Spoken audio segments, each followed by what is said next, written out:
Welcome, everyone, for joining us on our Goat Get 'em So You Want to Hunt Mountain Goats webinar.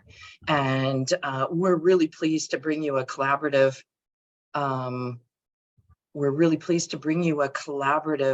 webinar tonight with Hunters for BC and the Rocky Mountain Goat Alliance. And we're going to be bringing forward some really great tips and tricks and information on hunting, on species identification, gear, e-scouting, a variety of things like that.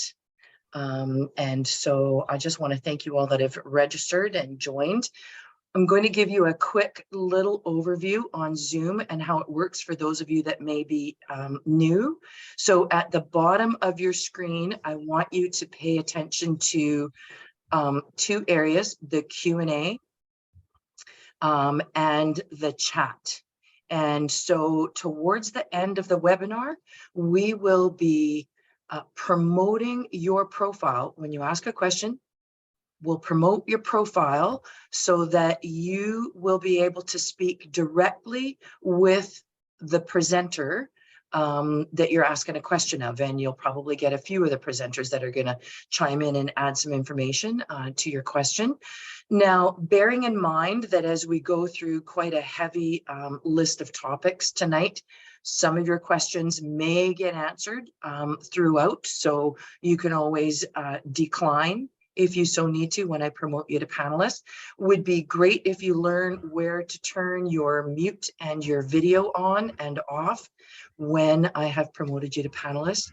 We really like that personal engagement so that you get a chance to dialogue with the folks that are presenting tonight. And the chat button is the other icon down at the bottom of your screen. If you're joining us from an iPhone, you should just be able to tap your Zoom webinar information at the bottom, and that menu with those icons, the Q&A and the chat, should show up on the bottom of your menu or the bottom of your screen. And so please feel free to use those things. If you have a question that pops into your head, by all means, you don't need to wait and see if it's going to be answered when you put that question in the Q&A or the chat. If it gets answered later in the webinar, that's great, no harm done, but don't delay in putting that in there. Carla is going to be organizing our prize draws at the end of the webinar, and we have some really great prizes that we are handing out to the participants tonight. So if any of you have joined this webinar, have a look on your screen and see if your profile says iPhone or so-and-so's computer, because we are going to actually need you to call your name, and we can't choose between 6 iPhone participants as a name for a prize draw. So you want to be in the prize draw at the end. You can look for the 3 little dots beside your profile name, and you should actually be able to tap on that, tap the rename, and actually enter your name in there. So some great prizes at the end of this. Not going to carry on too much longer. The webinar is filling up, lots of great participants.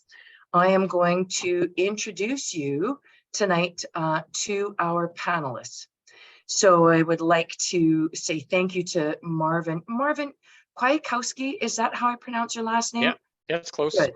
Perfect. I'm asking because I'm sort of thinking that other people in the webinar might be interested in knowing. How do you say it?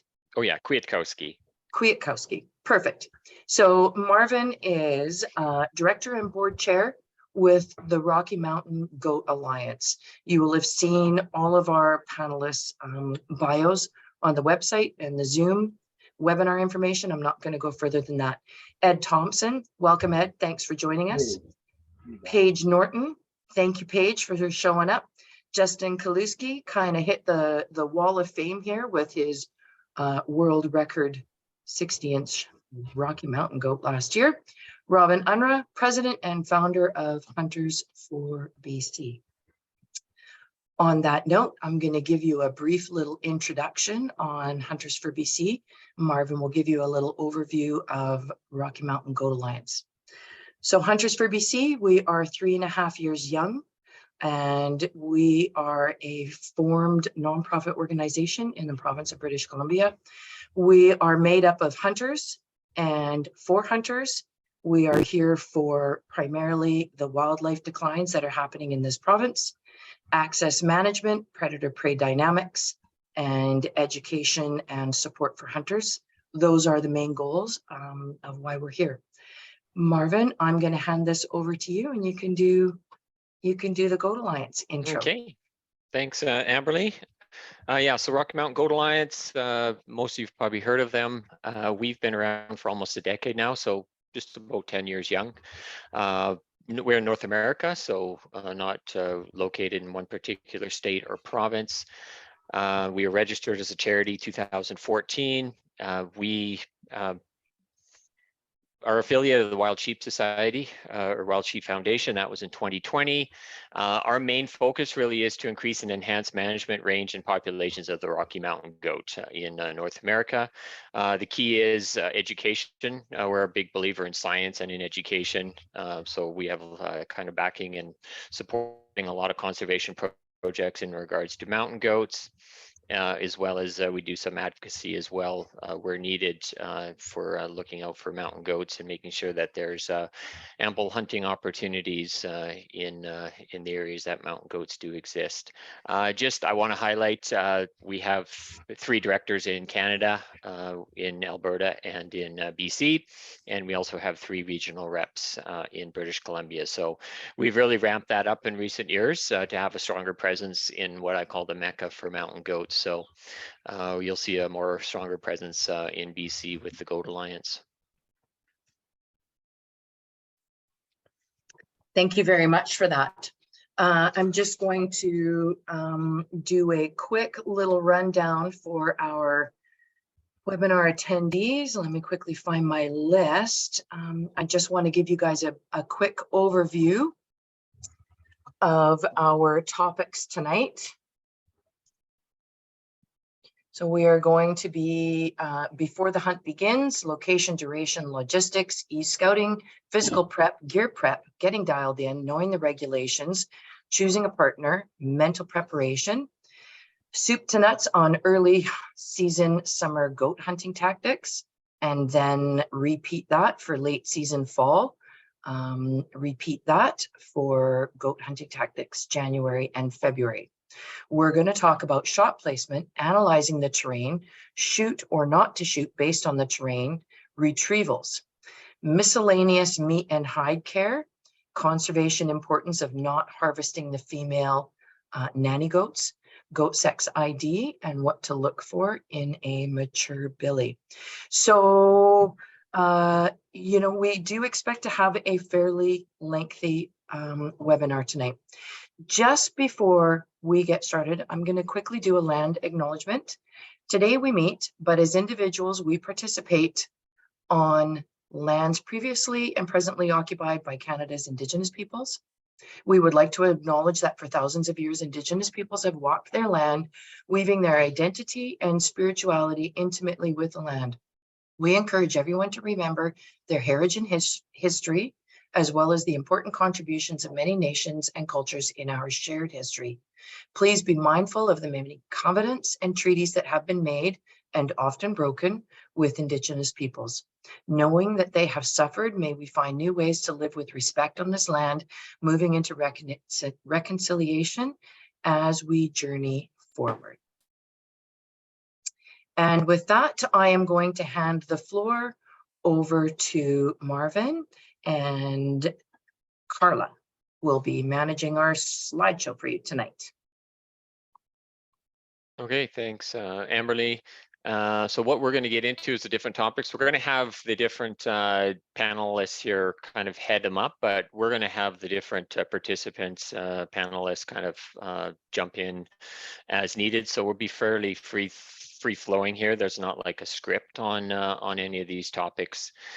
So yeah, we'll have Ed start off here with before the hunt begins. And I will say we've got a lot of sort of topics on before the hunt begins, because that's sort of a critical component of goat hunting. If you're not prepped in many ways, it may not go very well. So Ed, over to you. Thank you. Yeah, I took down some notes, and before I knew it, I had 2 full pages before the hunt again. So I'll just quickly jot through the key points because we are a bit short on time. Really, you know, in all of BC, I think it came up with there was 2 regions that don't have goat season. So really, yeah. But before you get started, you know, for me, living kind of over in the west side of BC, it's easy for me to day trip in scout areas. Whereas, you know, if you're down south and you pull a draw up in western BC, it's going to be pretty tough for you to get a read on the area. You know, so I would suggest, you know, see if a guy can pick up a draw or some general open season close to home. That's kind of the first place I would be looking before the hunt starts. Um, Talk to your local sites around one with big game harvest statistics. You can look on there and kind of see where a lot of the goats have been taken throughout BC. It'll give somebody kind of a start to where to look, right? Access, you know, the closer a guy can get, the easier it's going to be, but there's a better chance you're going to run into other people. And it's all kind of on your physical ability, you know. Some guys like to hike in for a few days, and some guys like to day hunt from a pickup. So there's a lot of different options. You just kind of pick what hunt you're after, and you hone it in from there. And you get into logistics of it, you know, whether you're going to do a fly in, you're going to do a hike in. There's a lot of good boats.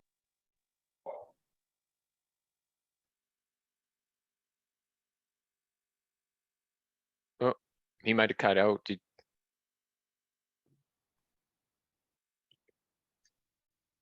Marvin, do you want to carry on with this Yeah. section? It was really hard to hear Ed there, and I suspect his. See if he maybe isn't speaking right in close enough to the mic or a bit louder. Can you hear me fine? I mean, I've got one of these headsets, so it might work a little better. Yes, yes, we can hear you great. Yeah, so I had mentioned about different options for access. In British Columbia, we've got all types of different hunting, which is great, right? Typically it's going up a logging road. You can drive up most of them, or you quad in. Then again, there's other options. We've got lots of rivers and lakes that you can get across and go up. That's often a good way to go because you're going to have less opportunities for others to access. Not that you want to get away from everybody, but I kind of do like to get away from the crowd. So there's those options and opportunities. Fly in as well. A lot of people not necessarily do a fly in for goat only. Some do, but it's typically a bit of a combo goat sheep. But that's another option. And then there's the simple hike off the highway, because there's a lot of areas that are simply there is good access and that you can hike into. So there, it's all about making sure you have some reliable transportation, whether it be a boat or a quad or even your vehicle, because you don't want to be stranded way back 50 or 60K on a logging road with a vehicle that'll break down. We've got on here duration. I think that's important to know is, you know, what kind of length of a hunt you want to go on. The longer you can go, I think the better of an experience, because I'm all about the experience as well. And I think most people that are goat hunting and like to be in the mountains are into that experience component and looking for adventure. Years ago, I pretty much did 1 or 2 day hunts. That's kind of what I did for many, many years. And I found you can have better success and also be a little bit more selective on the animals that you can harvest if you have more time. If you have 5 days, that's going to bode well. If you have 10 days, which I prefer now, it's going to be even better. You can go deeper, and you can basically deal with the bad weather that'll come in. Obviously, in British Columbia, we have all sorts of weather. And if you're on the coast, you can get 5 days of rain or more. I've had a 10-day hunt where 8 of the days were unhuntable, but we still got a goat because we were there long enough to get some breaks in the weather. So that duration is all all about what kind of time you can afford to take off from work as well, right? So everybody's probably into other types of hunts as well. So that's a key component. But if you have goats in your backyard, like I did for years, you can kind of get away with 1 or 2 day hunts. But I think the more time you have, the better, really, to enjoy the experience. And again, be more selective on making sure you're targeting a nice mature billy. Did we get Ed back on? Yeah. We had a dinosaur of a computer we got running here for this, and it seemed to shut down on me there. So I'm back on my. You're nice and loud though, which is perfect now. Okay, perfect. It's perfect, Ed. We appreciate it. You're coming in nice and clear. We had a hard time hearing you before, so please feel free. So yeah, you can keep going, Ed. I kind of touched more of the logistics and the duration, but you've still got e-scouting and actually preseason in on the ground scouting you can get into. Yeah, you betcha. So pre-scouting, something that's always kind of hit home with me was, take the family with you. It's a good time to get out with everybody, and who doesn't like to watch mountain goats, right? Here, just a couple of weeks ago, we were out with my dad and my daughter and my mother, all glassing mountain goats from my dad's LEH, and it was a good day spent. We got to see some of the accesses we were going to pick at, and it was a good time. It gets everybody out there and gets them a bit of experience. Take lots of photos. No matter which angle of the mountain you get to with your pre-scouting, whether you drive in and glass from a truck or you hike in, take lots of photos. Mark different places that you notice that might have some open access, versus taking timber for access, and see what kind of roads can get you the highest above timberline. If you can get across a valley to where you want to glass, so that you're not glassing straight up a mountainside, it opens up a lot. And when you are glassing, depending on the time of day, like those mountains got so many nooks and crannies and places to hide. Goats are so easy to see, but if they're hiding behind a little boulder, they can sit there for half a day and you'll never see them. A lot of people will look at a mountain and think there's nothing there, but you just wait till feeding time, and sometimes, just like sheep hunting, that mountain can come alive, right? If you're hiking in, doing some scouting, and you kind of know where you're going to be camping at, something we've done before is packed in some gear. Take in your tarp or maybe a bit of food tied in the tree. It makes it a little bit easier for when the time comes. But yeah, take lots of pictures, try to get a game plan, because when the time comes to jump into your hunt, the last thing you want to do is be second guessing your plans is when you get to your pullout, right? You want to have a good game plan in place. And if you are scouting, look for game trails. Usually if you can find a game trail that's heading in the direction you're going, that's going to be your best means of travel, because they'll take the path of least resistance every time. Most of the times they're kind of going 90 degrees to where you want to go, but sometimes you do get lucky.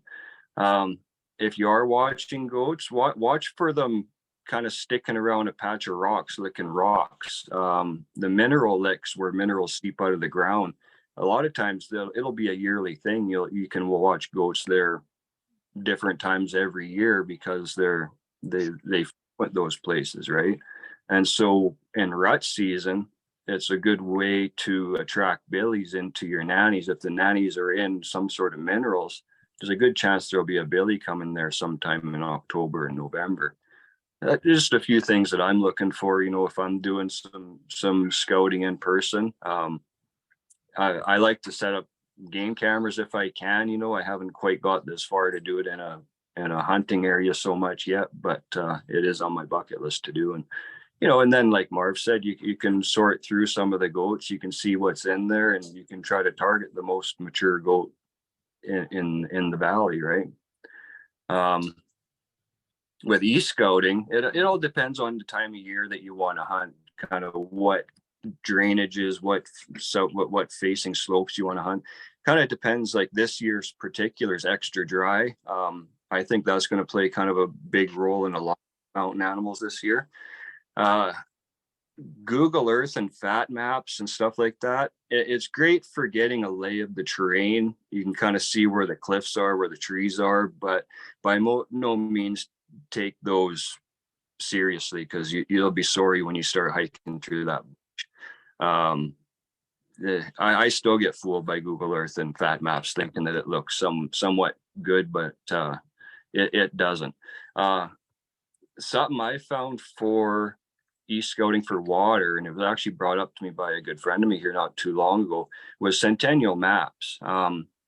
It's a site where you can change the date, so you can go back a couple of years and you can change the dates day by day until you can see snow on a mountain. And of course, the water's not frozen yet, right? So that puddle is going to turn up as water, because on Google Earth and fat maps, a lot of times you'll see a puddle, but it's not actually there because the data is not up to date, or they kind of take a batch of all the best photos, right? So a lot of times you can be fooled on your water supply if you're looking at Google and stuff. Centennial Maps, I found it's a good way to find water sources. Something else that was brought up to me by the same fellow was Top Notch Navigator, and he was showing me the goat polygons on there, and you know that they're quite accurate from my experience. Like, we were looking at some of the mountains I know about and where the goats are, and sure enough, they were littered with goat polygons. So that's a tool I haven't quite jumped into yet, because I'm quite concentrated on a couple areas that I kind of hone in on. But if I ever break out into some new areas, that's definitely going to be something I'll be tapping into. If you are going to look at Google Earth, something that I found, if I'm trying to map out a distance on it, you can count on. So if you're reading, I think it's 5 clicks up to that ridge, count on 10, 15, maybe even more sometimes, because it's going to fool you. It's Oh yeah. There's just no doubt about it. And topo maps. You gotta look at topo maps, in my opinion. If you're thinking about looking at a ridge that you think you can get to the top of, there again, the Google imagery, it looks nice, but it's deceiving. So if you can get topo maps and learn to understand the markings and how to read them, you can get a really good read on, which way is the best route, which is the least steepest to get up, and yeah, that's about all I had here for e-scouting. The biggest one I got in brackets is everything is worse in person. No matter what you do on your phone, it's going to be worse. So expect the worst, but have a good time. A lot of times you don't realize how good of a time you had until you get back to the truck. That's when you realize. Yeah. Thanks, Ed. Yeah, during the hunt, you say, "I'll never do this again." I've had first timers go out and say, "That's it. I hate this thing," and then they come on another hunt and they say, "That's the last time I'm going on another goat hunt." And then the one guy became one of my kind of most consistent partner for about a decade. So you just never know. It kind of grows on you and it becomes a bit of a passion and an addiction. So it's kind of cool how that works. The one thing to follow on the e-scouting, which a topo doesn't, well, topo gives you vegetation, but what I find, and we might get into this more in the fall goat hunt discussion, is looking for the habitat, and it really gives you an idea. Like, I always look for braided terrain, so south facing slopes, braided terrain, good tree cover, lots of cliff edge, but just lots of gorges, ravines, that sort of thing. That's what I find the Google Earth really helps on, is kind of identifying that. I went into an area here in Region 4 that I'd never been to, didn't know anything about, looked at the Google Earth images, went in there in October, and we saw 45 goats. I mean, it was just like, without the topo would kind of show me that too, but the Google Earth really helped in that regard. Yeah, it gives you a good read on where the rocks are and stuff, right? The mountains itself, like I find it's the grade and the, and you said the terrain, the green, like a lot of times, like I say, you'll look at it and you'll think that it looks like an open meadow, but really it's that shoulder high buckbrush, right? It's but yeah, Gaia GPS. I've noticed if you can get an area with a clear image, a lot of times you can get a read on what kind of vegetation that is too. So that's another one to look at, are those other GPS maps and their imagery, right? Got to use a little bit of everything to kind of make one solid judgment. Okay, And Marvin, sorry, can I just interrupt you quickly? Could you two please list for me? I'm going to type this into the chat for the webinar participants. Lots of questions. Can we please list those e-scouting apps that you just mentioned? Yeah, you bet. The first one is Centennial Maps. And so I was saying you can adjust on it the cloud cover and you can change the dates. So what I do is like, and this was all brought to me by, I'd like to mention his name, but I don't know if I'm supposed to. You go back last year, say October, and you change it day to day to day up later into the year until you start to see snow. And as soon as you start to see snow, that's where these puddles will become visible because they're not frozen yet, right?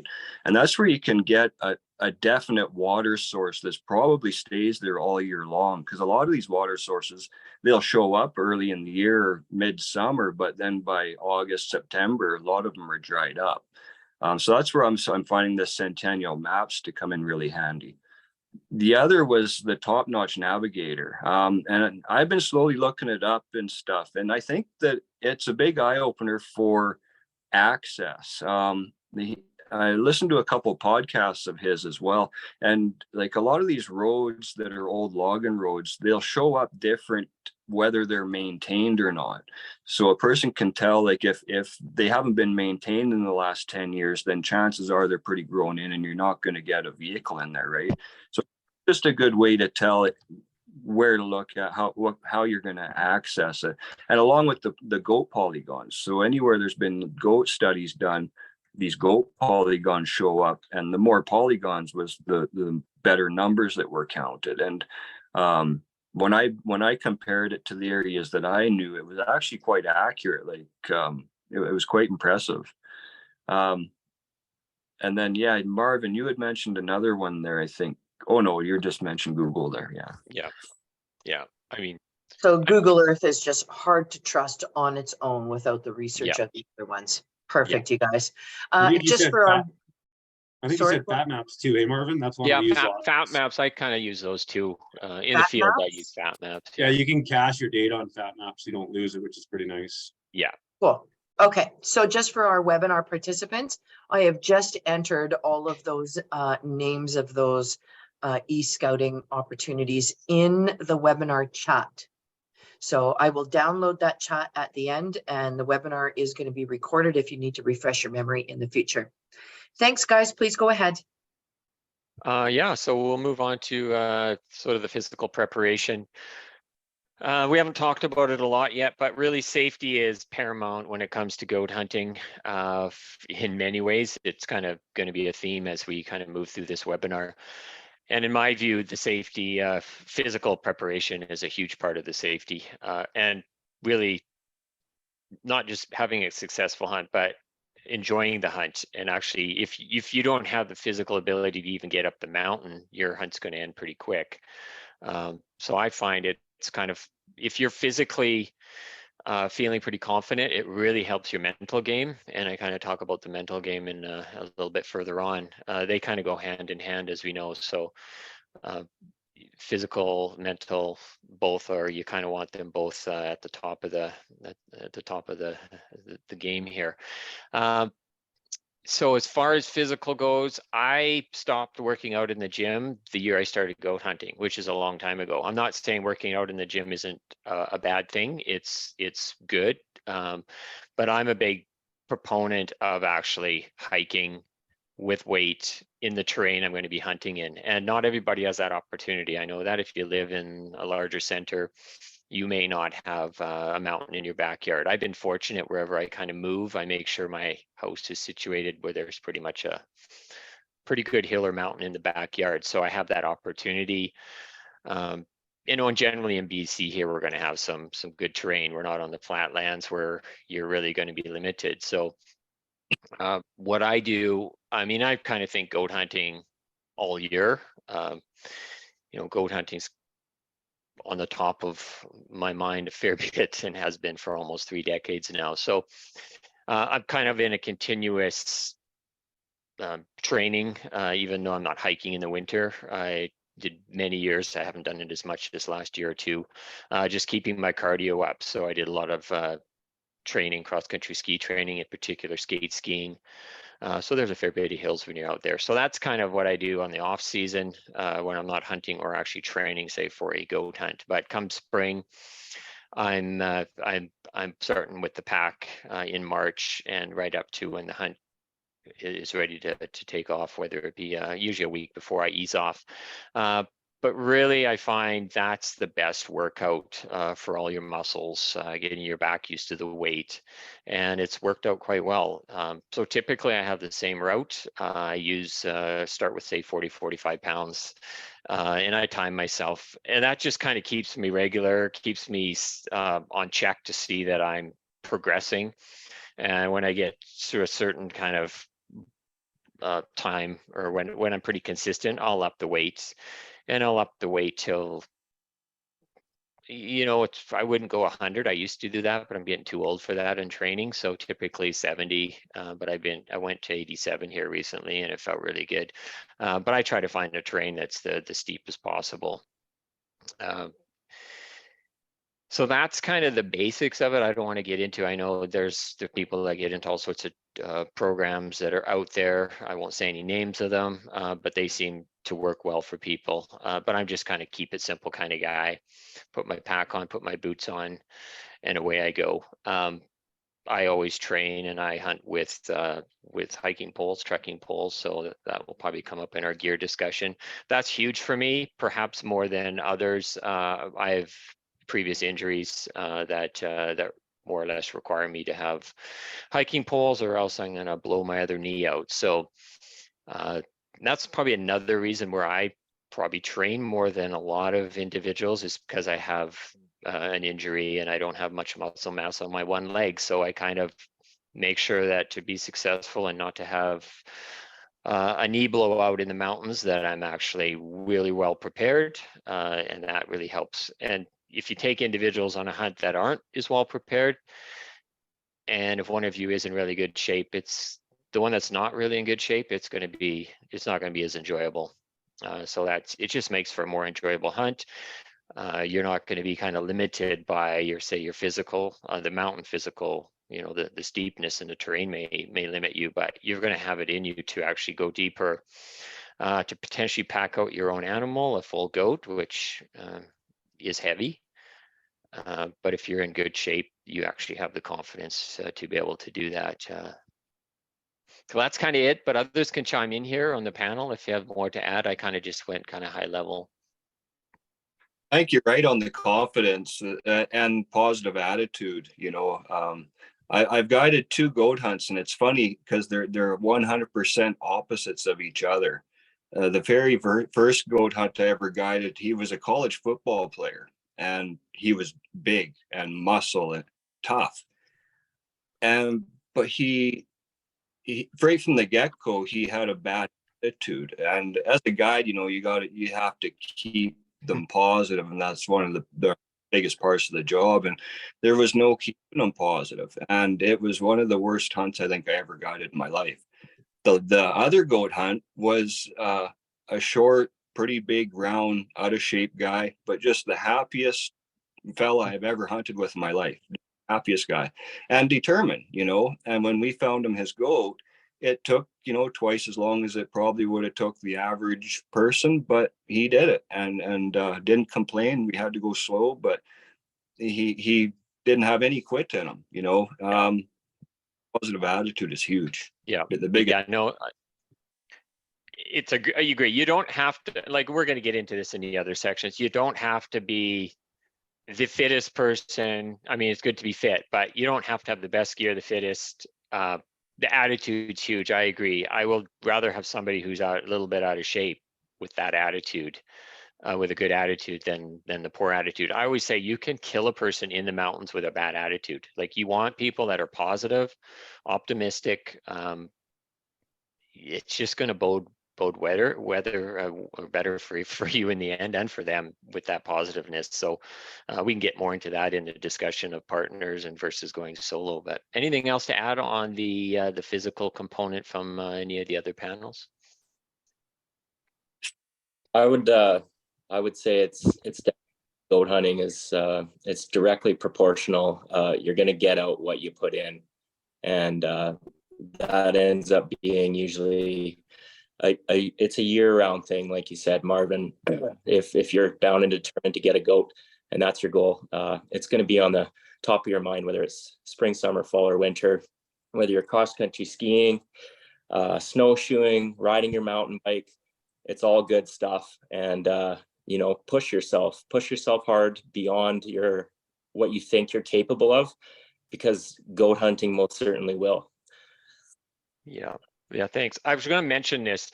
In the mountains, you're going to come across a pretty poor, but the weather's going to turn on you. It's going to be horrible. So I like to train in all conditions. I train in the extreme heat. That's just how I roll. I train when it's -18. I'll train in the rain. I'll train in the dark. Like, all those conditions help you, but that's getting into the mental as well. But I think that's it's all part of it, right? Is you just can't always train when it's just nice. Oh, it's a bit cooler. You just got to train whenever you can, and in all conditions, and that'll really bode well for you on a goat hunt. So I think we're good on that. We can move on to the gear prep page. Sure. Yeah, it sounds good. Before we get too far into it, this is the one that can get in the weeds. We're not going to go into brands or anything like that. I'm sure a lot of people on here have some experience. I think this slide shows it well, though. 3 of the most important things in my mind, and probably the most important, is boots. It's the one thing I'd spend money on, than packs and tents. Those are the things that can really end up ruining a hunt. Guiding for 20 years, I've had more goat hunts fall apart because of bad boots than anything, as far as gear failure goes. So if you're getting into it and you're gonna spend some money, I'd suggest boots for sure. Other than that, we definitely have like I said, 20 years of hunting, I've collected a pretty good arsenal. I've got my kit dialed in, but I'm gonna say right away, the first goat I got was in blue jeans, work boots, and a $20 backpack. So for anybody listening who's getting into it, don't worry about going out and spending $3,000 on camping gear to go goat hunting. You can do it on the cheap. Just ensure whatever gear you do have. I think it says it right on the side, preparation. Go through it, make sure it's going to hold up. Check your laces on your boots, check your straps on your packs. Don't go out with a tent that's got a small tear in it. Patch it before you go out. As far as actual gear that's pretty specific to goat hunting, I've got a few things written down that have changed it for me quite a bit. We pack both all our guides and our hunters pack a set of crampons that aren't necessarily just forget what they call them. They'll go on any boot basically. That I'm not going to give the brand away, but they're a ratchet type crampon, about 1 inch long, that goes on any boot. And it's changed the game for us as far as, we talked about safety earlier. Slips, trips, and falls in goat country are pretty scary. With a good set of crampons on, I feel like it eliminates a lot of that. Other things, a communication device of some type. The world's changing pretty quick. We use InReach pretty religiously, and it hasn't saved us yet, but I know a few guys who it has for sure. I'd suggest whether you can borrow one, rent one, or if you do a lot of mountain hunting or even just regular hunting, buy one. They're a good investment. They work really well, and in the long run, they can be pretty affordable. Other things I take on every goat hunt, a tarp. More often than not, when you leave your tent and you're going up after a goat, you might not be making it to the tent that night. I've always got a tent in my backpack, even if it's just going to be a short hunt up. A tent and some puffy gear, so if you have to spend the night on a mountain, you can. First aid kit, you brought it up, Marvin. Trekking poles, I was a holdout on trekking poles for years until my brother lent me one on one sheep hunt, and I will not leave the house without them now. The efficiency they provide a guy in the mountains, and coming down loaded with a goat, especially, I've got pretty rough knees already, and without them, I don't think I'd still be goat hunting. They save a lot. Same thing, there's a lot of opinions on those. I stick to aluminum poles only. That's just a personal preference. I've bent a lot. I've yet to break one. Other general things, first aid kit, just make sure that if you're going in the mountains, especially on a 10-day hunt, you're packing some of the basic medications. We always take some antihistamines and some different Advil, Tylenol, the type of thing you might run into out there. It's simple stuff that are probably in most people's packs, but it's also easy to forget. And then, of course, depending on the season you're going, your gear list is going to change every time. Make sure you think of that. If you have your goat gear set up for an early August hunt, you're not going to grab the same bag and go out in December. It changes drastically. So look into synthetic stuff. If you're going to be getting wet out, I still swear by a synthetic sleeping bag when I'm out there. I'm wet almost every goat hunt. We live in BC. It seems to happen no matter how hard you try to keep dry. I still believe in synthetics. Other than that, just a good check on all your gear. Camp stoves, make sure you got full fuel, make sure everything's operating. I think you mentioned, Marvin, you usually pack a secondary stove with you, pocket rocket. We do that occasionally too if we're going on a 10-day hunt. We've had stoves fail before in the mountains, and having a little backup, it adds a couple ounces and it's well worth it. Other than that, anyone else want to cheer it, like chime in? I know there's a lot to go through in this. We're not going to get into firearms, or I guess optics is one thing to talk about. You don't have to spend $3,000 on a Swirl to go hunting. It's awesome if you have it.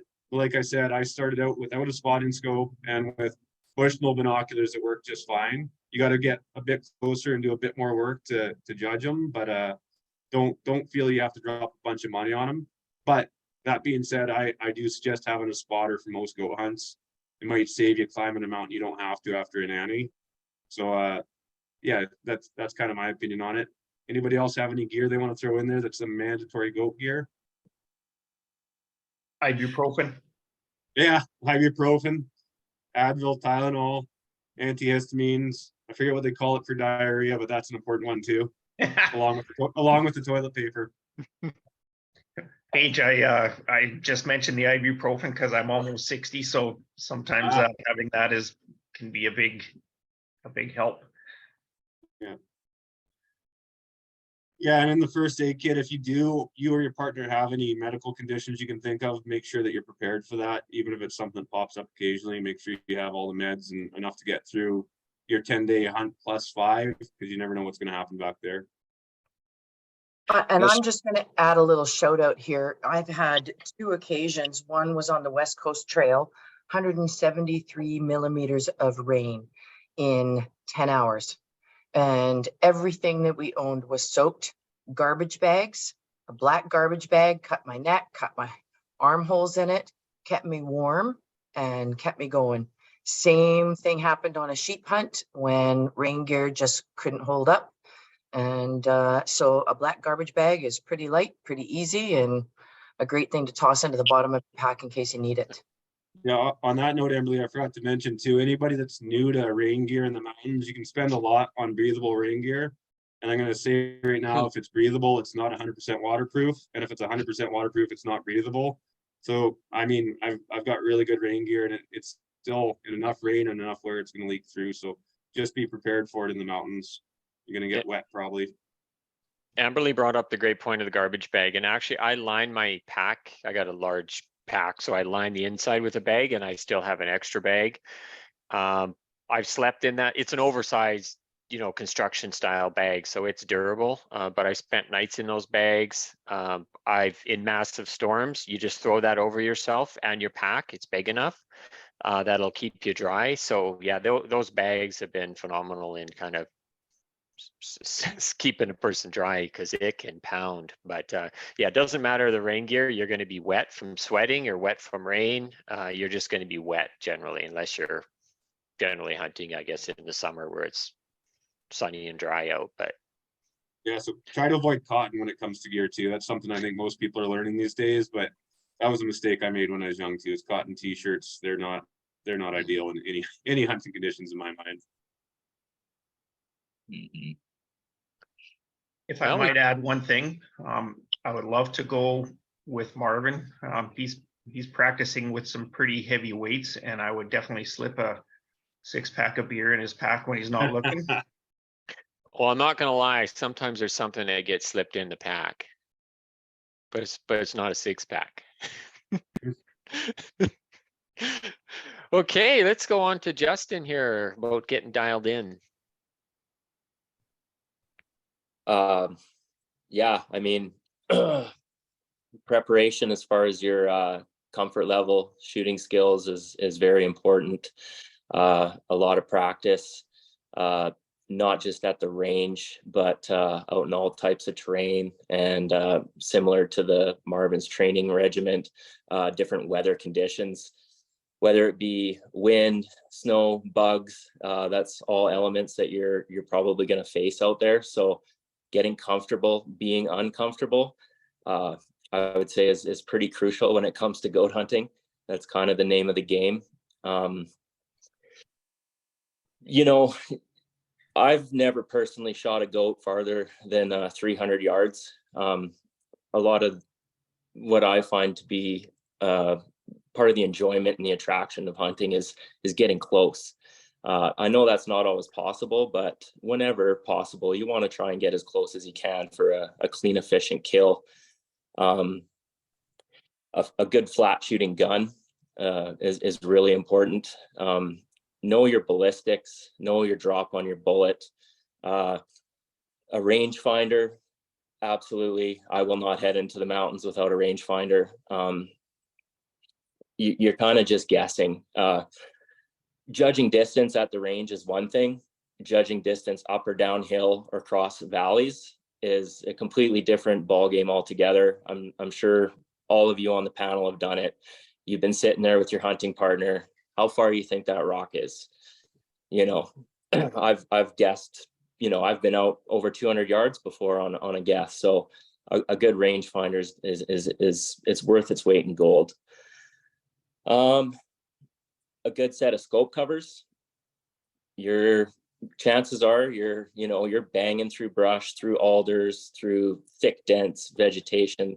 You want to protect your optics. You don't want your scope getting filled up with water and snow and all that kind of crap. When the time comes to take the shot, you want a good clear view of the animal you're shooting at.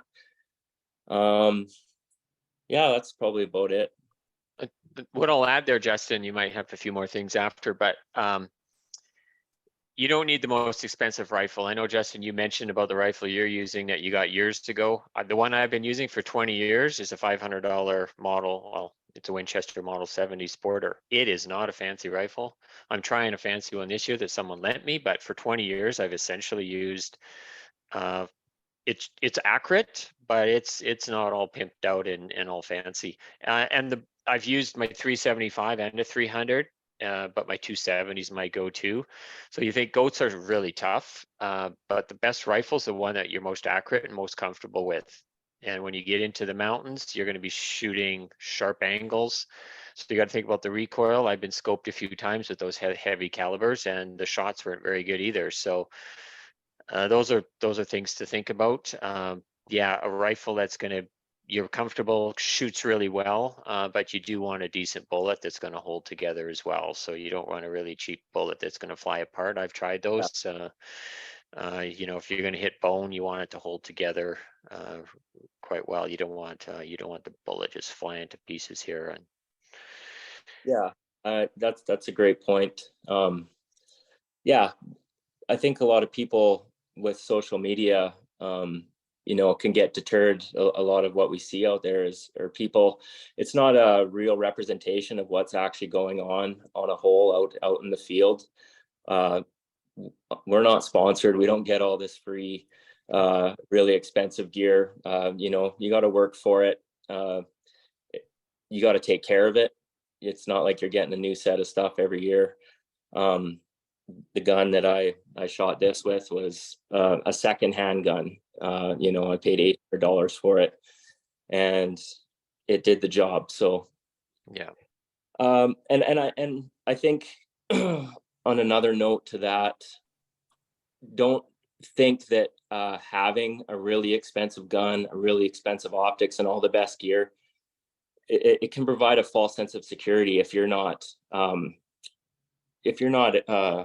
equipped and skilled with that gear. So I'd rather have an older rifle that I'm really comfortable with rather than an unfamiliar, really expensive, fancy gun.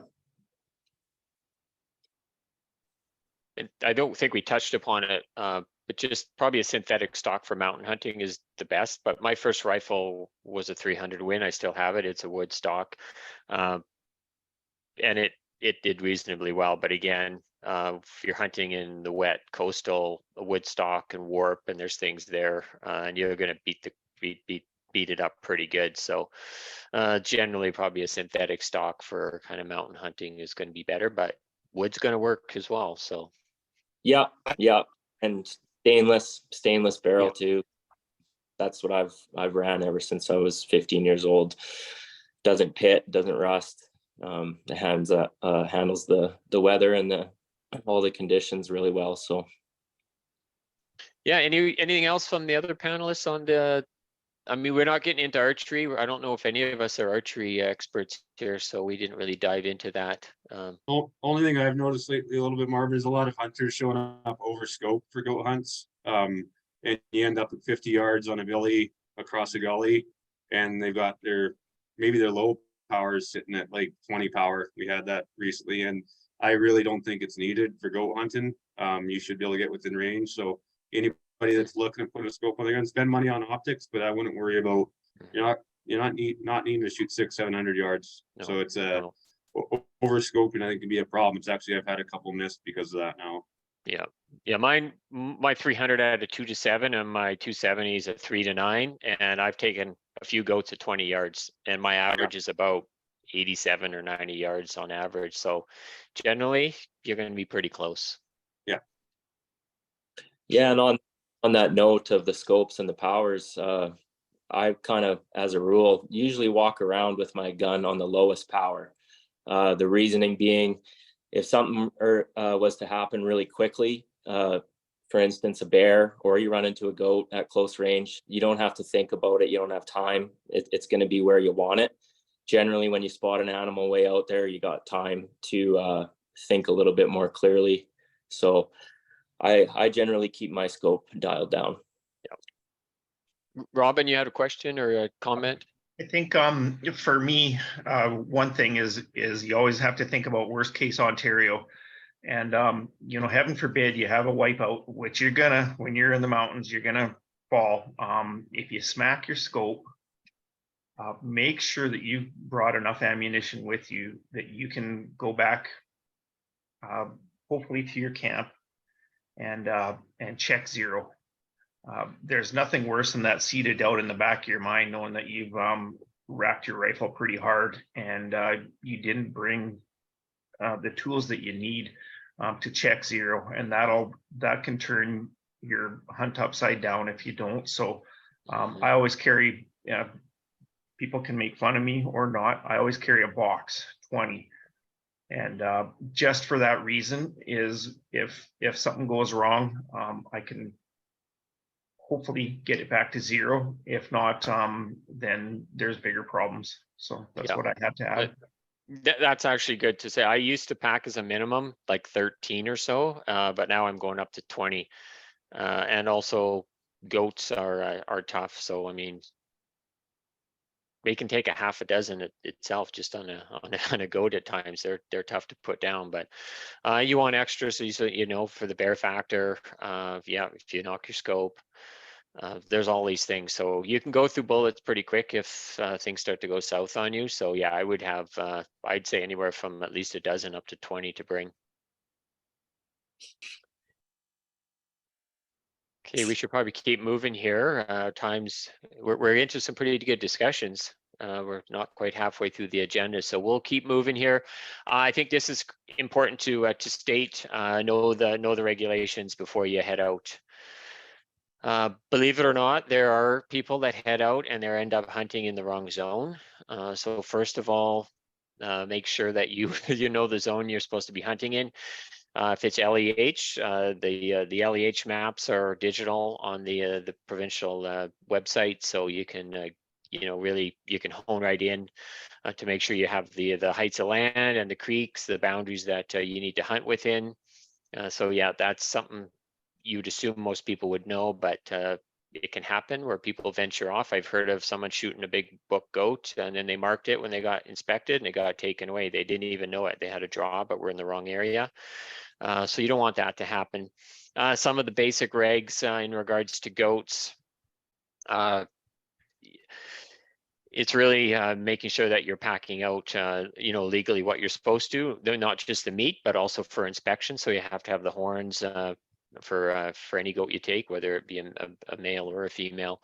And then proof of sex for both species. So for the male, it's the penis or the nut sack, and then female, it's the teats or the mammary gland. So those are the things that you need to show. As far as meat, the regs changed a few years ago. It used to be basically the quarters, but I know now it's whether it be sheep or goats. I think all species you have to take the rib meat as well, and the neck. So pretty much all the meat, which I was always a big advocate of. I actually love goat meat, and you don't want to leave the. You always have to take the back straps, tenderloins. Those are the best parts. So typically want to eat those in the field. So really making sure that you know what you legally have to take out, but it's pretty much all the meat. Inspection, you have to do your compulsory inspection within 30 days of the kill. And you have to have your tag with you. And when you shoot the goat, you cut your tag. In the unfortunate incident, you can't retrieve your goat, which we're going to get into that later. You still got to cut your tag, of course. So that's something critical. Now your hunting license you don't have to bring because it's digital, but you do need to bring your tag with you. And what's important to know, basically in British Columbia, you'll see the regs. It says mature, or it says adult. At one point in time, not that many years ago, in the Kootenays, it said any goat, any sex. So actually, you could take a young goat in the Kootenays, but they changed that, which is a good thing. So it's an adult goat, and you cannot take a goat if it's a female in a family unit. So whether there's kids there, you're not to take any nanny. Of course, you can't take the kid, but you can't even take a nanny in a group. And we're going to get into this. You shouldn't be taking a nanny anyways. You look in the regs and it really focuses on, and it states many times over, it's preferable that you take a billy. And I would say, that you take a mature billy. So we're going to get into that shortly as far as the reasons why. But that's kind of the basics of the regulations. In case I missed something, any panelists have anything to add? Correct me if I'm wrong, but do you need a front incisor tooth for the compulsory inspection as well?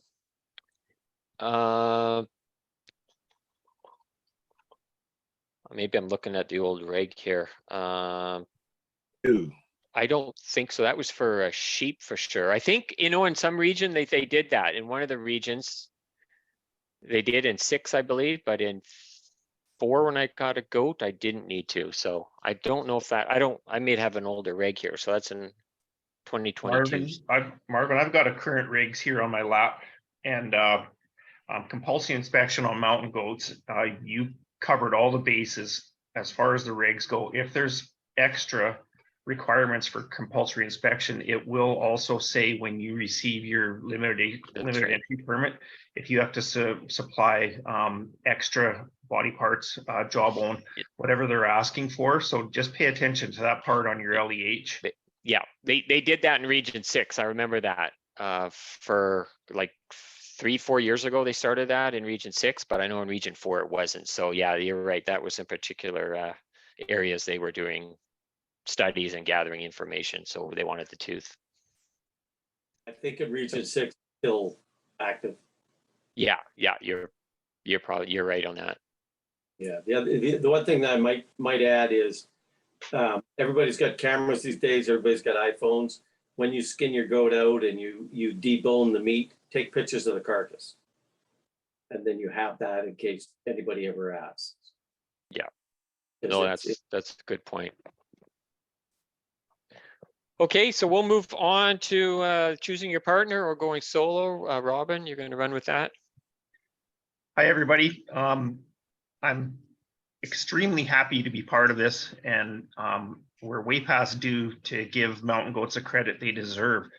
So thank you to the entire panel, Darren Epp as well, for helping put this together. Amberly, Carla, everybody, amazing job. I hope everybody gets lots out of this. So yeah, choosing a hunting partner, or sometimes I like to say your hunting partner chooses you.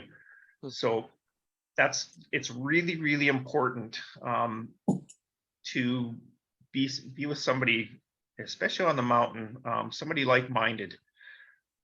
If you're a risk taker, there's a good chance you'll probably choose a hunting partner that's a risk taker. And it's just extremely important that you're a match. No matter if it's goats, sheep, elk, is to have that like-minded and that bonding friendship. There could be times on the slope where you're really going to have to rely on your hunting partner. And even when it comes down to the shot, you may have to rely on your hunting partner to be good on the glass, to be able to tell you, yes, it was a hit. The goat went this way, and to help you landmark. And I can't stress this enough when you're goat hunting is landmarking as well. For you and your hunting partner, is a lot of us probably don't take enough time looking back where we came from. That's really important, because you'll be coming back that way. You probably chose a pretty safe approach.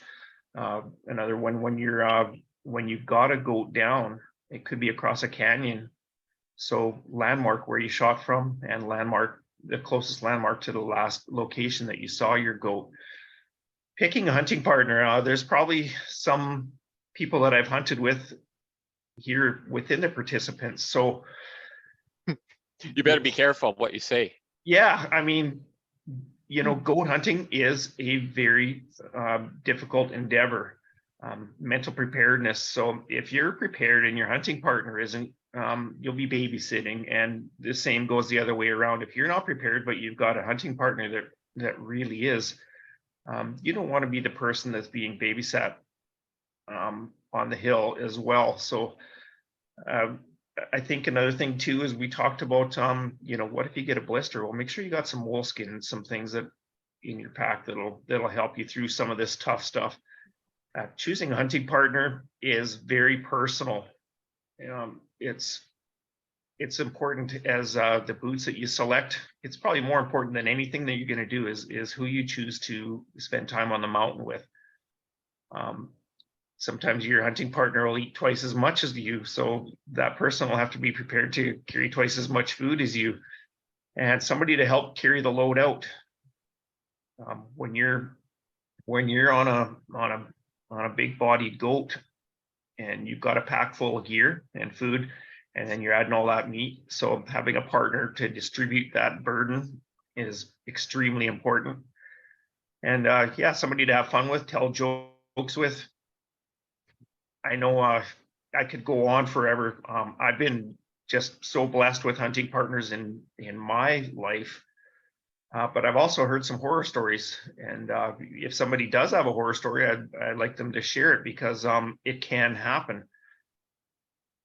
So yeah, pick wisely, and make sure that it's somebody that you're going to go out there and have a good time with, and regardless if you're successful or not, you're going to come back with a smile on your face and said, yeah, we did that. So and having a partner that also is prepared as you are, as far as having a map, a little bit of orienteering doesn't hurt, sorry, and just have a really good time doing it.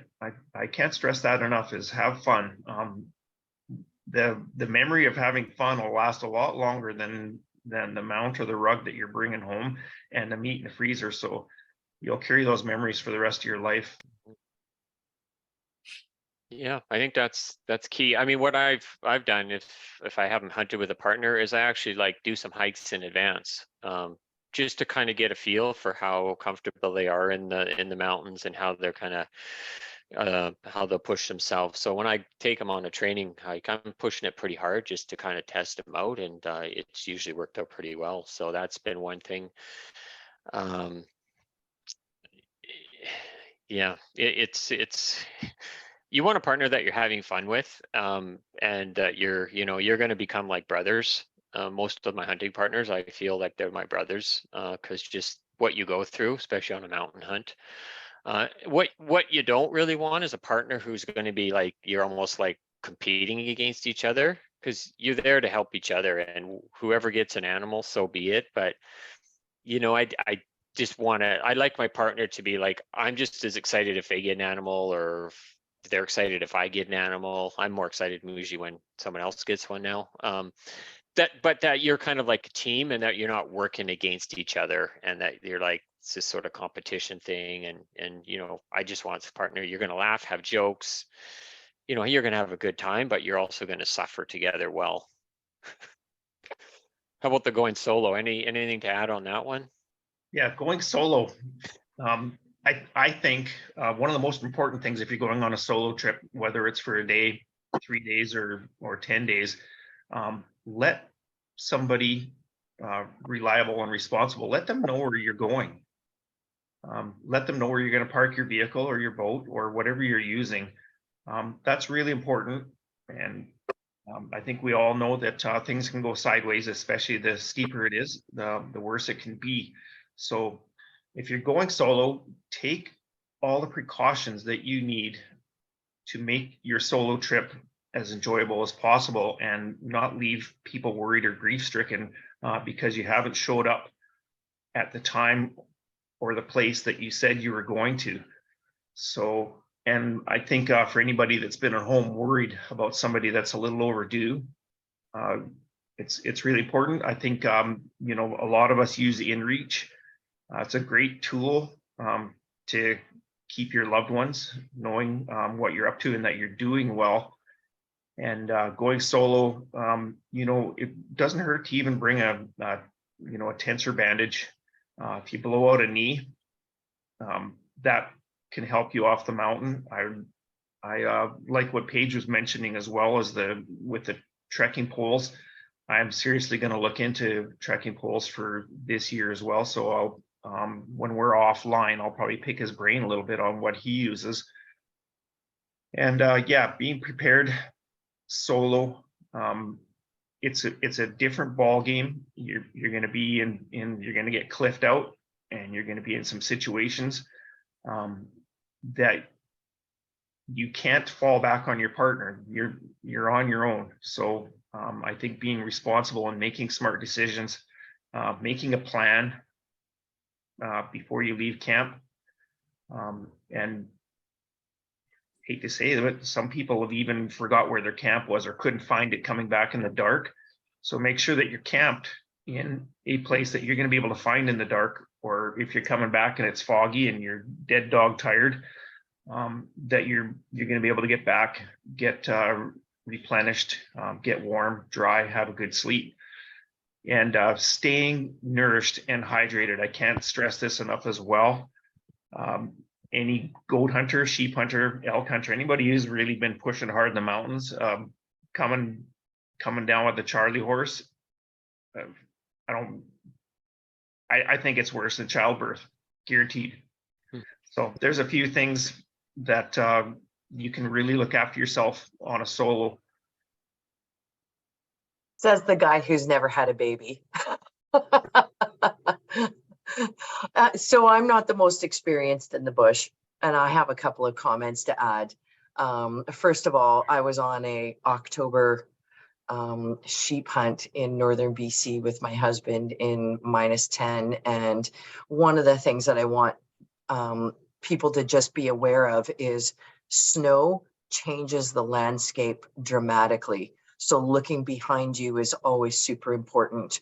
When you're drying your gloves, if you burn your gloves in the fire, ask me how I know. And I know we weren't really going to name drop, brands here, but I had an extra pair of icebreaker socks. I wore them on my hands for 4 days on that sheep hunt.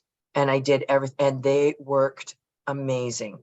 And if I were to say, if there's a piece of gear that you do want to spend your money on over and above your triple designer optics and that kind of stuff, in reach. You know, we do have that kind of technology. That technology is safety.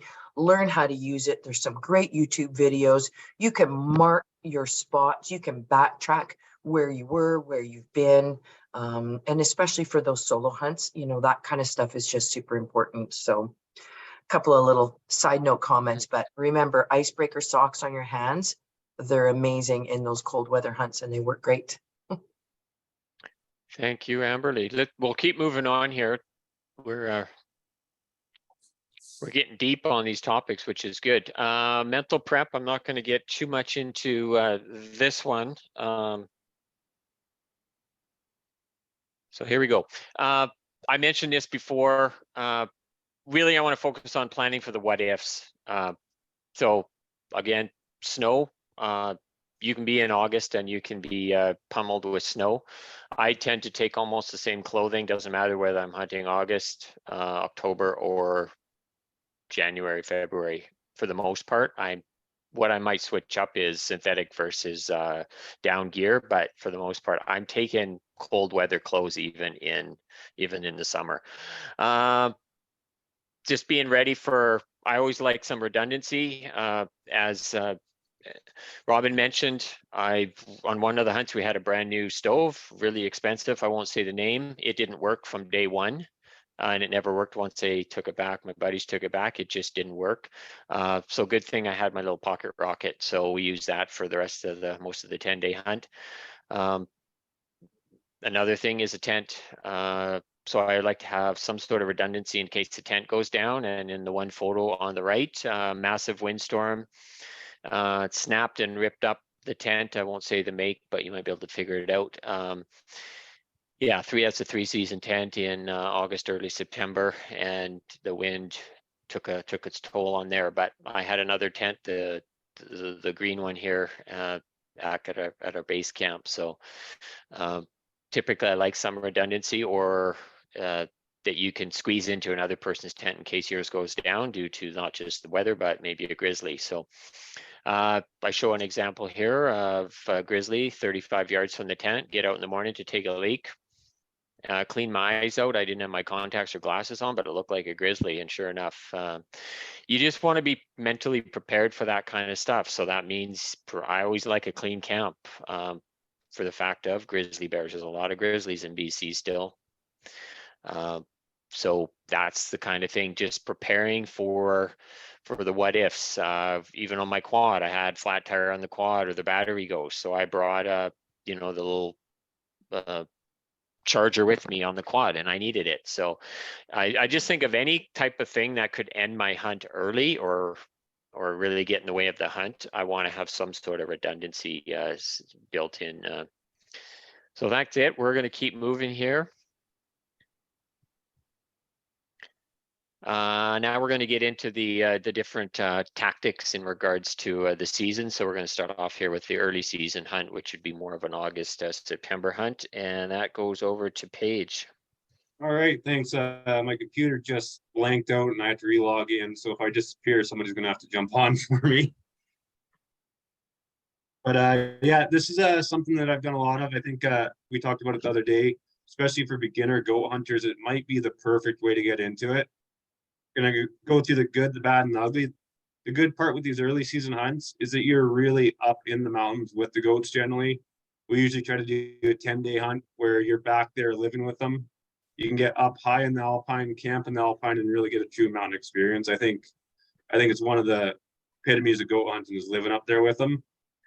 Other good things about it is your weather is going to be a lot better in general. You still got to be prepared for snowstorms, rain, sleet, etc. in these mountains, but overall you're going to have a more comfortable camping situation. Some of the bad stuff, I wouldn't even call it bad, but early season you're not going to get the same type of coat on a goat that you do as you progress through the fall. It's for some people it's what you're really after is that long chaps and long hair on them. Early season, especially in August, you're not gonna see it to that extent. Still a beautiful trophy. Some of the most beautiful goats we've taken have been in August. As far as bad things go, you're still dealing with a lot of bears that time of year. In our area here, it's a constant. I'd say every early season goat hunt that we're up there, we have at least some sort of encounter with a grizzly. Not always bad, but they're up there. It's something you have to be aware of and be prepared for, and just keep your head on a bit of a swivel. Also, as you progress into the September hunts, early September, bears are fattening up on berry patches, and they're just a little hungrier, a little more aggressive, a little more in your face. Early season bugs can be a nightmare. Anybody that's spent time on top of a mountain in August knows that that's just gonna be part of the hunt. You just have to be prepared for it, whether it's bug dope or bug screens, whatever you take with you. Right now, as I look out the window, it's better today. But one of our big early season problems we've had lately on goats is smoke. I am sure all of BC's facing this. A few years ago, we actually halfway through a hunt canceled a hunt with the hunters because it was absolutely, you couldn't see outside of the tent. You couldn't breathe. You couldn't see anything. We had them come back later and it worked out. But it's just something that as you're planning, you can't plan for smoke. And you can still hunt in it. You can use it as cover if you know what you're doing and you know where the goats are. But it does create a bit of a problem for spotting them. As far as actual tactics while you're up there, the nice part is you can get up above them quite often. You're running the ridge lines. Goats in general, if you can get above them, you're in a pretty good position. My experience is that if they've got good escape train and they're seated somewhere and they feel comfortable, you get above them. They're almost, I wouldn't call them curious, but they're definitely not as concerned. You're still going to always have to play the wind. Every one of these seasons, that's going to be something which we try to focus on is wind. And early season, you get big thermals. So early in the morning when it's cool out, you're going to have wind coming down mountain. As it heats up, the thermals are going to switch. It's going to start blowing up. So you have to think about your stock when you're doing that. If you're trying to go up a chimney right below them during the middle of the day, your wind's going to be cooking up that chimney right to them as well. But if you're up on top of the ridge and you got thermals blowing up, as long as you can keep yourself out of view, you can move around pretty well without getting winded. As nightfall comes, they'll switch again. So just learn your thermals, keep an eye on the wind while you're up there. It's nice because you can kind of take some time to pattern it. And I should say right now, early season, you're usually going to find the billies split up from the family groups. In general, you'll find some bachelor herds. I mean, we see 3-4 billies at a time quite often. And if you're new to it and you see a bunch of goats a third of the way up the mountain on a nice grassy slope, and then you see 3 at the very top of the mountain, the 3 at the top of the mountain are usually going to be your billies. They're going to make you work a little bit harder for them. They're going to be up higher. They're going to be occupying that top third. As far as goat terrain goes up there, the braided terrain that Marvin is talking about, that's something we're always looking for. Lots of cliffs, lots of escape terrain with some timber in it and some grass. You're going to find them crossing big open faces too. But when you're looking for them in the bedding grounds, you're going to be looking for that braided terrain for sure. Early in the morning and late in the evening, you'll see them right up on top running ridge lines. If you can get on them and you can spot them, watch where they bed. And you can even pattern them quite often over a few days. You can look for pinch points where you can set up where you know they're moving back and forth in a regular pattern. And yes, they're always going to throw a wrench in that, but it gives you something to start with. Other than that, I've got, look for the smaller groups of goats generally for your billies. You're going to find them occasionally in those family groups, but my experience is early season, the ones that are in that family group is going to be a younger billy, 2-3-year-old billies hanging out with a bunch of nannies and kids. The 2 or 3 by themselves on top of the mountain are the ones I'm going to go for right away early season. As September rolls around, I think we have another slide for this next one. Talking about the first few weeks of September. We get more into, I mean, you can, they kind of go together, but this is same your area here. The first couple weeks of September pretty similar. We find around here that we're going to start getting a bit of snow on the peaks even early September, which might dictate their movement a little bit, push them down a little bit more. If you hunt the area regularly and you know where some of their wintering grounds are, you can kind of target that where they might be moving to. But as you can see in these pictures here, this is the beauty of the early season hunt, is you're laying on ridge lines and you're up in the alpine. It's a true mountain experience. And I missed my computer glitched. We were talking about choosing a partner. I've started taking even non-hunters. I've got a bunch of buddies, they're mountain guides. They love coming up this time of year. And the best part is they're not packing hunting gear, so they pack more goat meat out for you. So don't be afraid to think out of the box with your partner too. It doesn't have to be a full-fledged hunter as long as they're safe, good in the mountains. And as far as looking at billies too, before they get their long hair early season, you have a bit better chance of spotting genitals on them. and looking at body mass and shape, it can be a little bit easier. Even the glands stand out a bit more without that long hair. So you have I feel like you have a better chance of IDing a Billy just on his body characteristics early season. As it gets later and they start getting covered up in hair, you need a bit more experience. Yeah, that's kind of our early seasons. We do a bunch of that, and then we run into the fall season as well. But somebody else is gonna jump on that. Anything to add, you guys? I would just say, you mentioned that the best kind of most enjoyable time to hunt. So that's where I prefer to take new hunters. That's when I start to take my son out. You just want a new hunter and a younger hunter to experience a beautiful alpine setting. Generally, the weather is going to be nicer. So, to me, it's a lot about the experience. And even if you get no goat, you've just had a great time, saw some great country. I try to focus, like you can hunt a mountain that's just a knife ridge. I prefer to stay away from a knife ridge mountain only that's just long and knifey into more of a mountain that's got a lot of bowls in behind on the north face. I tend to like to hunt kind of heights of land where I've got lots of options to hunt and different ridges to go down. There's just more escape terrain. There's also going to be more water, typically in a mountain that's got some different bowls and kinds of heights of land. That's kind of what I like to look at. It's rather than getting stuck on a ridge that's just long and straight without saying much for bowls in the back. I just find there's also more goats in that kind of heights of land and lots of options, lots of escape terrain. So that's kind of the only thing I'd add. Yeah, and our country here, it's early season. We're finding most of them at the very back of these valleys, right? They're not up at the front in their wintering grounds. They're in those back bowls and basins. And like you said, sometimes you get lucky and you can hunt 3 or 4 bowls from one position, jump into each one, and they do move around. So you got to check them all out, but for sure. And some of those bowls, the key is there's some bowls I cannot access. I've looked and it just, so you can't. Be very careful shooting a goat, even if it's right on the edge up top on those bowls where you haven't scoped it out. And if you can't get access, you may never get that goat. So those bowls are great, but some of them you just can't get to. So, yeah. Okay, we can move on to what we call late season, more the fall hunting, October, November, and that's off to Ed. Yeah, so it's picking up around mid-September-ish there. Around here, I haven't noticed a whole lot of difference between August and September. In the later September, we do start to see a bit more of the snow. The September is a lot nicer for the bugs. If the bugs bother you, or if you're going up with a new hunter that hasn't experienced bugs before, they can ruin your trip in an awful hurry if you're not prepared for them. So no matter what, I always have a bug net in my bag. Bugs don't bother me, but I've been on trips where they would have canceled my trip if I didn't have a bug net. So September definitely is a lot nicer for that. Like Marv said, for new people, that's a great time to take them. You get all the colors. The temperature's a lot better. You're usually not going to roast too bad. Yeah, that's kind of the main advantage of it.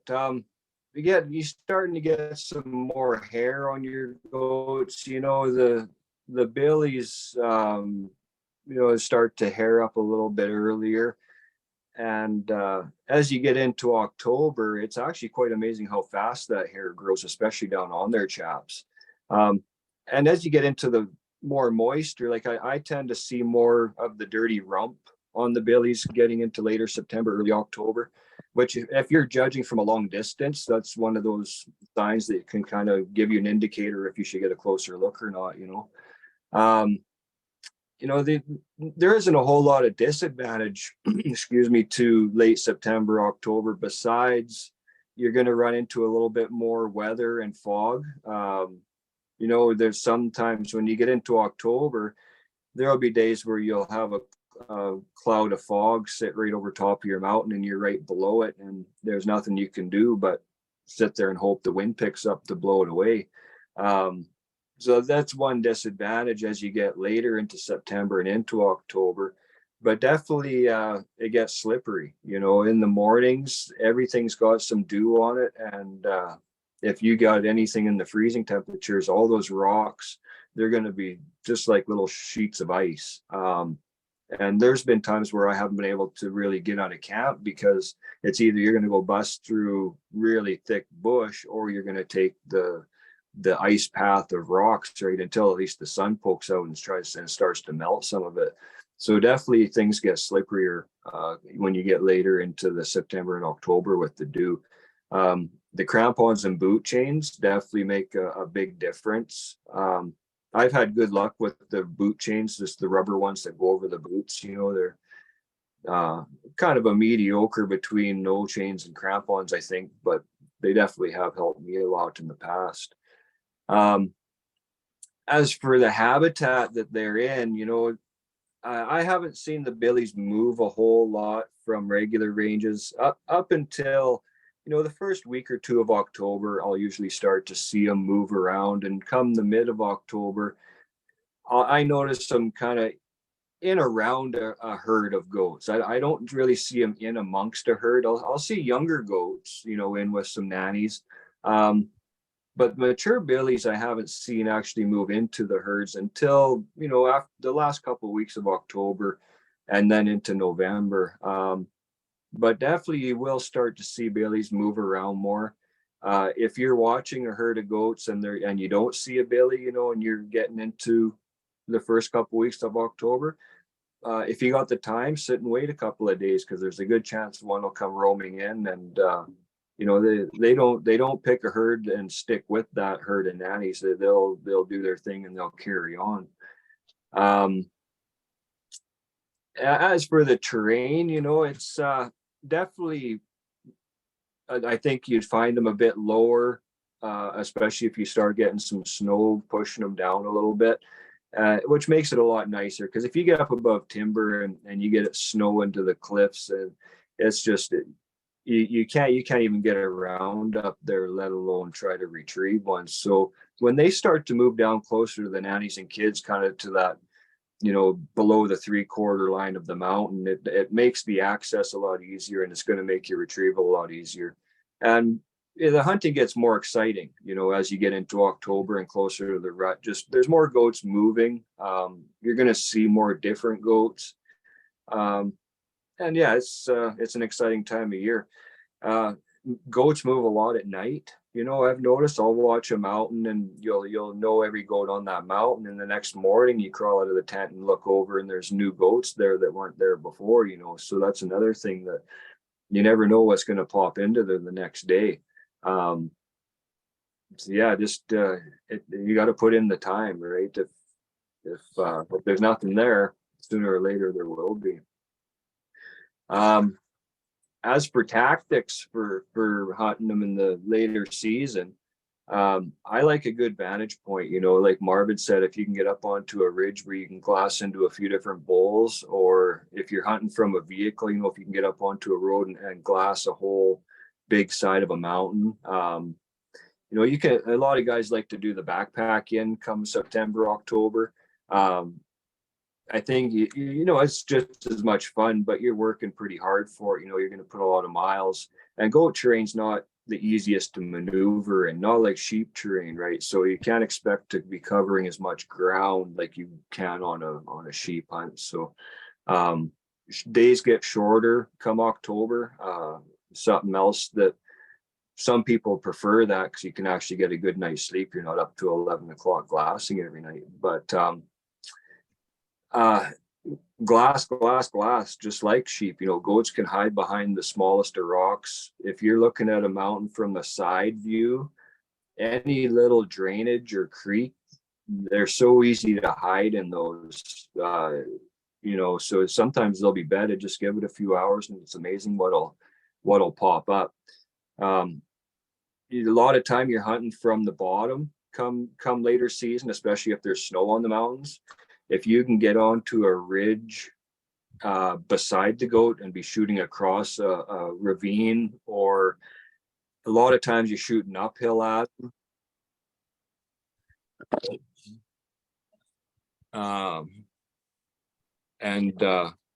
You just got to watch your shot angles. Oh, I think my battery's dying here. Yeah. How about your cord? you got to watch your shot angles because, you know, if he's shooting, if you're way uphill, you got to aim a lot lower, right? To hit vitals. When you're stalking, if you can stay out of the creek bottoms as much as you can. I know you can use them a lot to your advantage, but it's going to be your worst way up. The creek bottoms never fail to get gnarly. I think everybody's been there. You know, you learned about creek bottoms, but if you got to use them to your advantage, I think it's the cord. Okay, Ed, how about we're moving on for time here, just looking at our time. I will say this about like November hunts. My favorite 2 weeks to hunt would be the first 2 weeks of November. I just want to focus on the rut. The rut is so fun to hunt. The goats are moving a lot. They're running around. You know, they got the billies are chasing the nannies. They're butting heads against each other a bit. And they're not generally as aware of you as an individual. So they're distracted. That's a super time to hunt. They're so haired up. You know, they're usually their hides are usually the billies are pretty dirty because they're urinating and they're rolling in it and it's in their beds. So they're pretty obvious to identify as well. You can get close. I've had in the rut, I've had them come up to me. I've had to almost like put my gun in their face. That's with a suit on.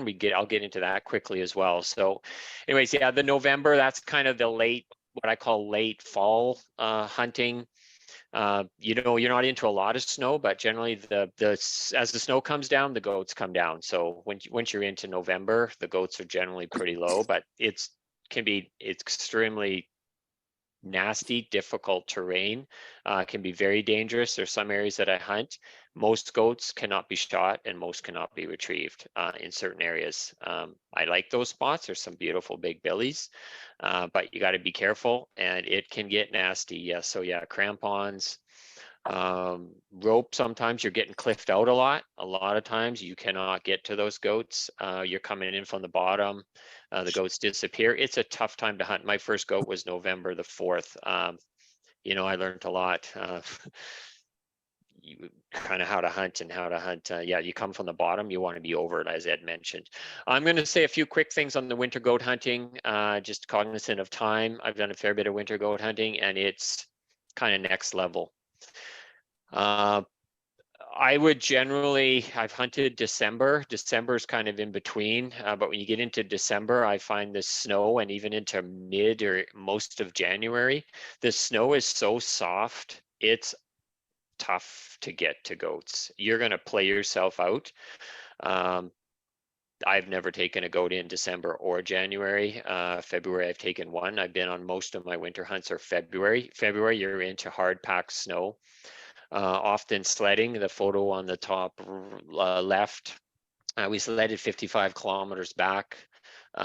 You know, even when you're sledding on hard packed, you're running into creeks that you got to cross. It's even tricky, even the sledding component, but you're not going through 4 feet of powder and getting stuck.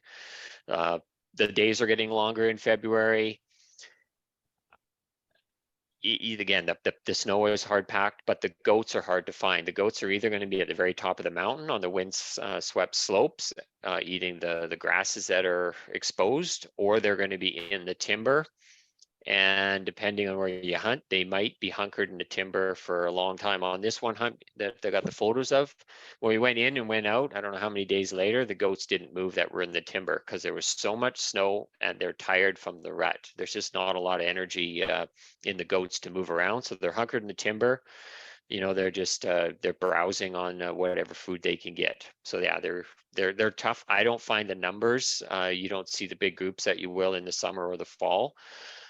So it's kind of next level. You're into avalanches. On the one hunt where I got my goat, it was all day, well, maybe more at the night actually was the avalanches, but it's pretty scary to have avalanches all around you. So that's a whole nother thing I won't get into. I'm not an expert on avalanches, but if you're into that kind of country, you better have your Abbey gear or think about it, because it could get ugly really fast. There's you're in an avalanche that could end. I will say this about the hides in February. The hides are going to be generally a little more a little bit rougher condition. A lot of the guard hairs are going to be broken off. And the goat I got, when I grabbed the hide, I just ripped a bunch of hair right out, like big tufts of hair, because they're not very healthy. They're just having endured the winter, they're not quite as healthy. So I find the hides not quite as, yeah, they're still a beautiful full hide, but it's not quite like, say, a prime November, late October goat. Yeah, you'll definitely need crampons. I've climbed to the top of mountains. I used to do a lot of 1-day winter goat hunts, you know, and it's 5-6 hours to climb the mountain. Crampons on the whole time in the timber. It's tough to find partners to do it. And it's not for everybody. So yeah, it's tough. You'll see the success rates are a lot lower on a winter hunt. But you know what, it's still nice to get out there, get some exercise and see some beautiful country and hopefully see some goats. But don't bank on cutting a tag, not for a few years at least, on a winter style hunt. Anything else to add from the team? Well, I think you nailed it. It's I missed one thing. It's tough. I missed the white suits. Here's the white suits. So the painter suits, they were $4. They're probably $7 now. I don't know what they're worth, but that smaller photo there with my buddy, I always bring those suits. I don't always wear them, but I've had good success with goats coming up to me. A lot of archery hunters use those. They use them for doll sheep hunting. So white seem to be a little bit attracted to those, and they don't get as spooked. So that's something to consider. I don't always wear it, but I typically always bring it because they're so light and cheap to buy. So, okay, we'll move on. We're going on to shot placement. So we had Paige on that one. Yeah, I think this is a great photo you have here. I think the number one problem we've seen with goats is shots being put too high. I mean, everybody, I'd suggest shooting for heart lungs, but if you look at this picture, you can see, especially with long hair, how much of that goat's up above the vitals there, above the spine. We don't do spine shots anymore. I've done them when I was younger, successfully, even at real close ranges, but I just find you can kind of see where the humerus and the scapula come together. It forms that pocket, heart, lungs, and possibly a shoulder in there. That's where we tell our hunters to shoot. That's where I shoot. Goats are tough animals. Shoot. If he's getting up, shoot again. I treat him kind of like a grizzly bear until he's stopped moving. Part of the reason is the other sentence on here is shot placement is critical, as is analyzing the terrain in advance. That's why I want him to stop right there, is because if we've decided to shoot a goat, it's in a position where we can get to it. And I think that's almost more important on this slide than the shot placement, is before you pull that trigger, make damn sure that wherever that goat is, you're going to get them. Because that, we talked about personal safety being number one. I would say this is number two, and it affects personal safety, because if you shoot a goat and he goes down somewhere, I know probably most people on this webinar and all of us on the panel are going to do our damnedest to get them, and that's where people get in trouble. And I've seen it before. I've been in it before. Goats that go off in a place, and you go to recover them, and that's where you end up in sketchy spots. So analyzing where he is, where he's standing, where he's going to end up after you pull the trigger. You can't control all those things. When you pull the trigger, then it's in the hands. Best bet we find is don't stop shooting until he stops moving. Taxidermists can sew holes, and if you lose a bit of rib meat, it's better than losing a whole goat down a ravine. So take a real close look before you pull. I like them when they're up above of some trees on a little cliff bench, where when you do shoot him, even if he jumps, he's going to roll and get caught up in the timber before he goes. That being said, if you hunt goats long enough, you're going to have some go off, and we're going to get into retrievals here. That's the next slide. I think Marvin's going to talk about that, but that last one, yeah, we shoot for heart, lungs, and possibly a front shoulder if the position's right. And we were going to talk a little bit about bedded goats. I don't shoot bedded goats generally. It's just their body position changes. It's hard for me to judge, especially when I have a hunter with me. It's hard. They've never shot a goat. They don't know where the vitals are that well. If they're lane bedded, I find it a little hard to judge. So we usually let them stand up, take a stretch, and then get a shot in. Anything to add, you guys? No, No, you nailed her. I think you were good. We're just going to have to keep moving here a little bit quickly. We still haven't got to our goat identification, so I know people are wanting to see that for sure. So Ed, do you have some quick things on the retrievals here? Yeah, it's like Paige had mentioned that it's right number 2 next to your safety is the retrieval, because that's probably the most dangerous part you're going to see in the whole hunt. You know, if you got to think twice about it, take a picture and walk away, because you'll be glad you did it, and everybody else will be too. Nobody wants to come and have to save somebody off a mountain, dead or alive, right? So yeah, the retrieval is number 1. If you be prepared to stay the night, take a tarp. Sometimes if he's an 11-inch billy and you're not going to let him go, stay there the night, sleep them out. A lot of times they're going to be up there moving in the morning, and they'll move a position and give you the option, right? But yeah, the biggest thing about retrieval is just make sure you can do it. Ropes are good. Don't rely on them. Use them as a secondary, you know, like when you're climbing a mountain and you're using the vegetation to grab onto with your hands, you know, you don't really need that vegetation, but it sure helps with your balance. And that's kind of where I'll use a rope. You know, I'm not going to rely on it to support my whole body, but if I can use it to help my balance and just to make sure my footing is proper, then I'll use it. More so for lowering my pack. That's or tying off a goat. You know, if it's in a spot where I don't want it to roll anymore, if I'm going to have to roll it over to take the other quarters off, I'll tie up a goat. But that's about the only times I'll use a rope. You know, it's Yeah. not there to tie myself. It's not there to act as a harness. Nothing like that. That's Yeah. Thanks, Ed. Yeah, this is interesting here. These 2 photos were taken the same day. So this is a 400-yard retrieval that took 10 hours. And another thing is we had a full day of hunting. So to do this kind of retrieval in the dark, it was unbelievably difficult in the day. But it's going to take a lot of time, a lot more if it's in a tricky spot. But yeah, you can go and it might not be freezing, but by the end of the day, you're into winter, blizzardy, frozen terrain.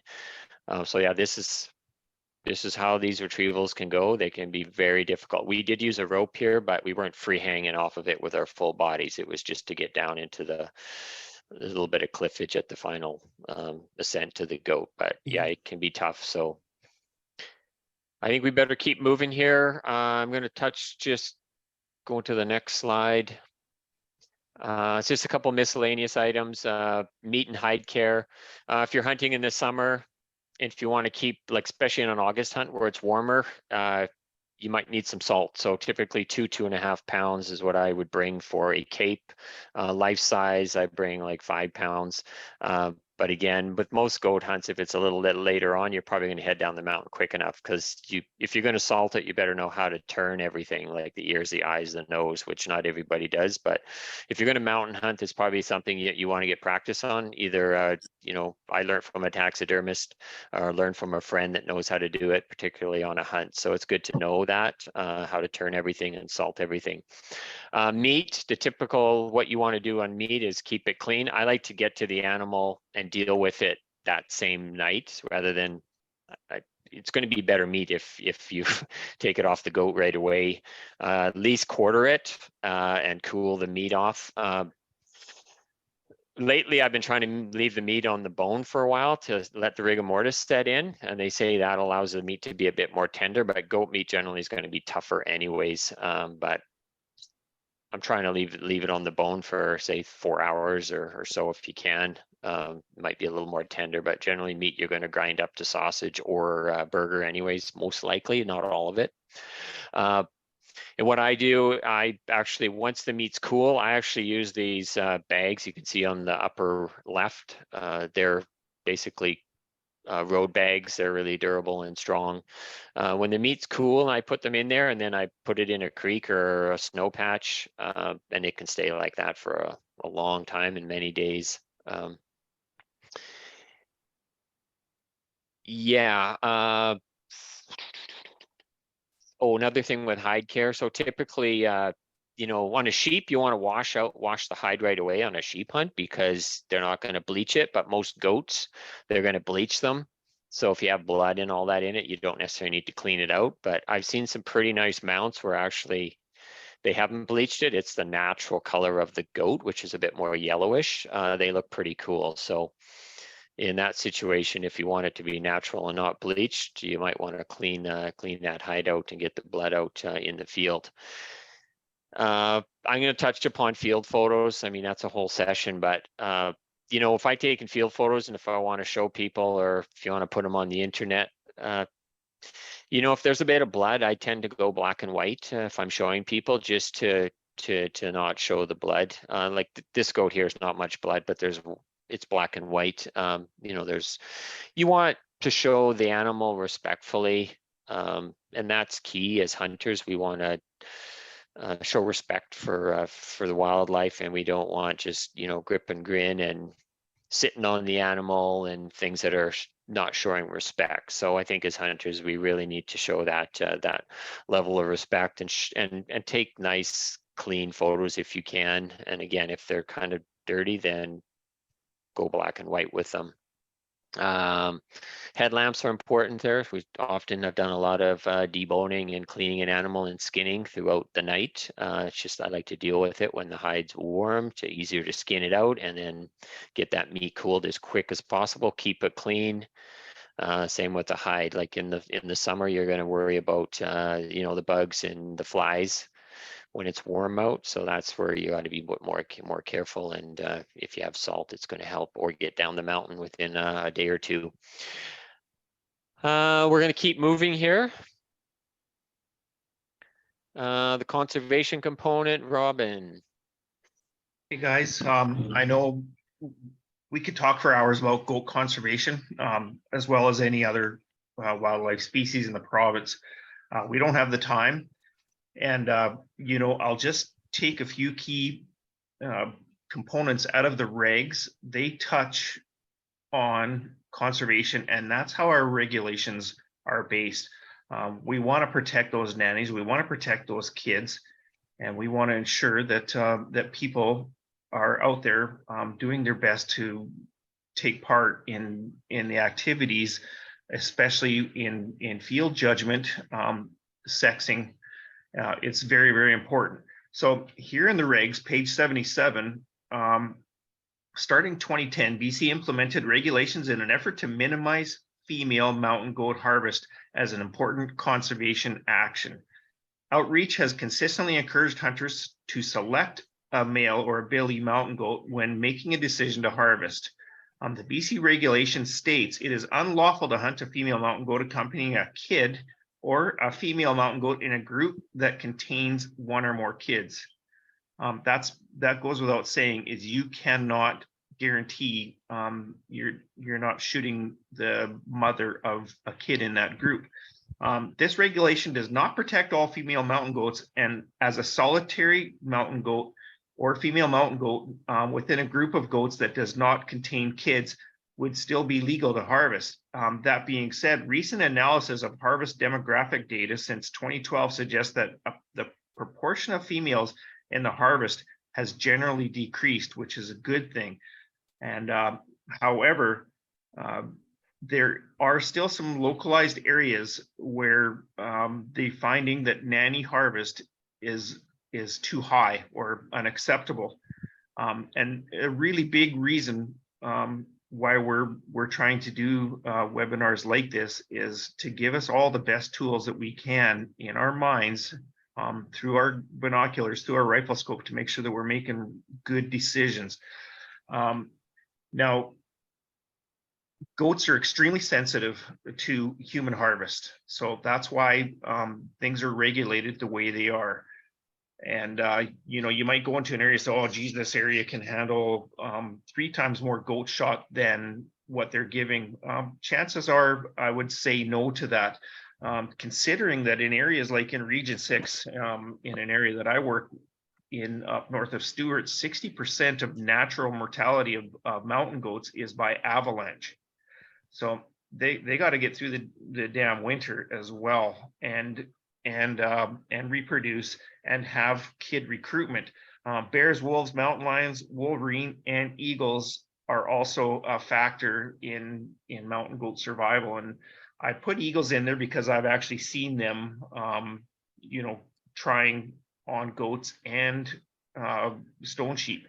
So they are a factor, and a factor for a goat. So conservation, we could talk for hours about it. I should also mention there are areas in BC where there are goats being studied. Some of them are wearing collars or ear tags. Please refrain, and I would just flat out say, don't even consider shooting one that's wearing that important scientific data.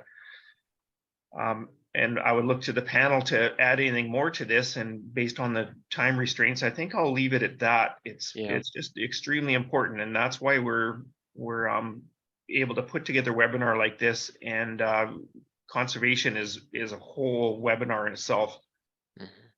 I think what's worth, this slide that's up here is great to show, right? You take a billy in 5 years, you still got 14 goats. You take a nanny with a kid, you're down to 7. You've cut the population in half because you took a nanny that had a kid. So that's just the impact that that taking a nanny will do to the population. So I mean, that's why they're pushing, and it's important to focus on the billies. Okay, we're gonna move to we're gonna go do some speed dating here with the dozen slides, and we'll just go. The panel can just go through each one, sort of just highlighting what to look for. There's going to be some nannies in the group here and some billies. So Justin, you want to take this one to start? I actually I cannot see the slide on my screen here, so I think I'll. Oh. Come on, Justin, you can do it. Oh, if you can't see, who else can't see? Ed, can you see it? I can see him, yeah. What do you got there? Well, he's pretty small on my screen here. Oh, pretty small. Like, I do you guess think he's a kid? No. I kind of think he's a billy, but it's not a very good angle. I'm only going by his neck and shoulder, his body posture. He might be urinating there, but I can't tell if he's just stretching or if he's urinating. Yeah. So know, typically he may not be, you're right. But that's what a billy would do, is that kind of a position when they're urinating. That's a stretch rather than a squat. Yeah, I would call him a billy until, but I would definitely be looking for another look, whether it's head on or he doesn't have very much hair. So if his left leg was to take a step there, I'm sure that you would see some genitals if it was a billy.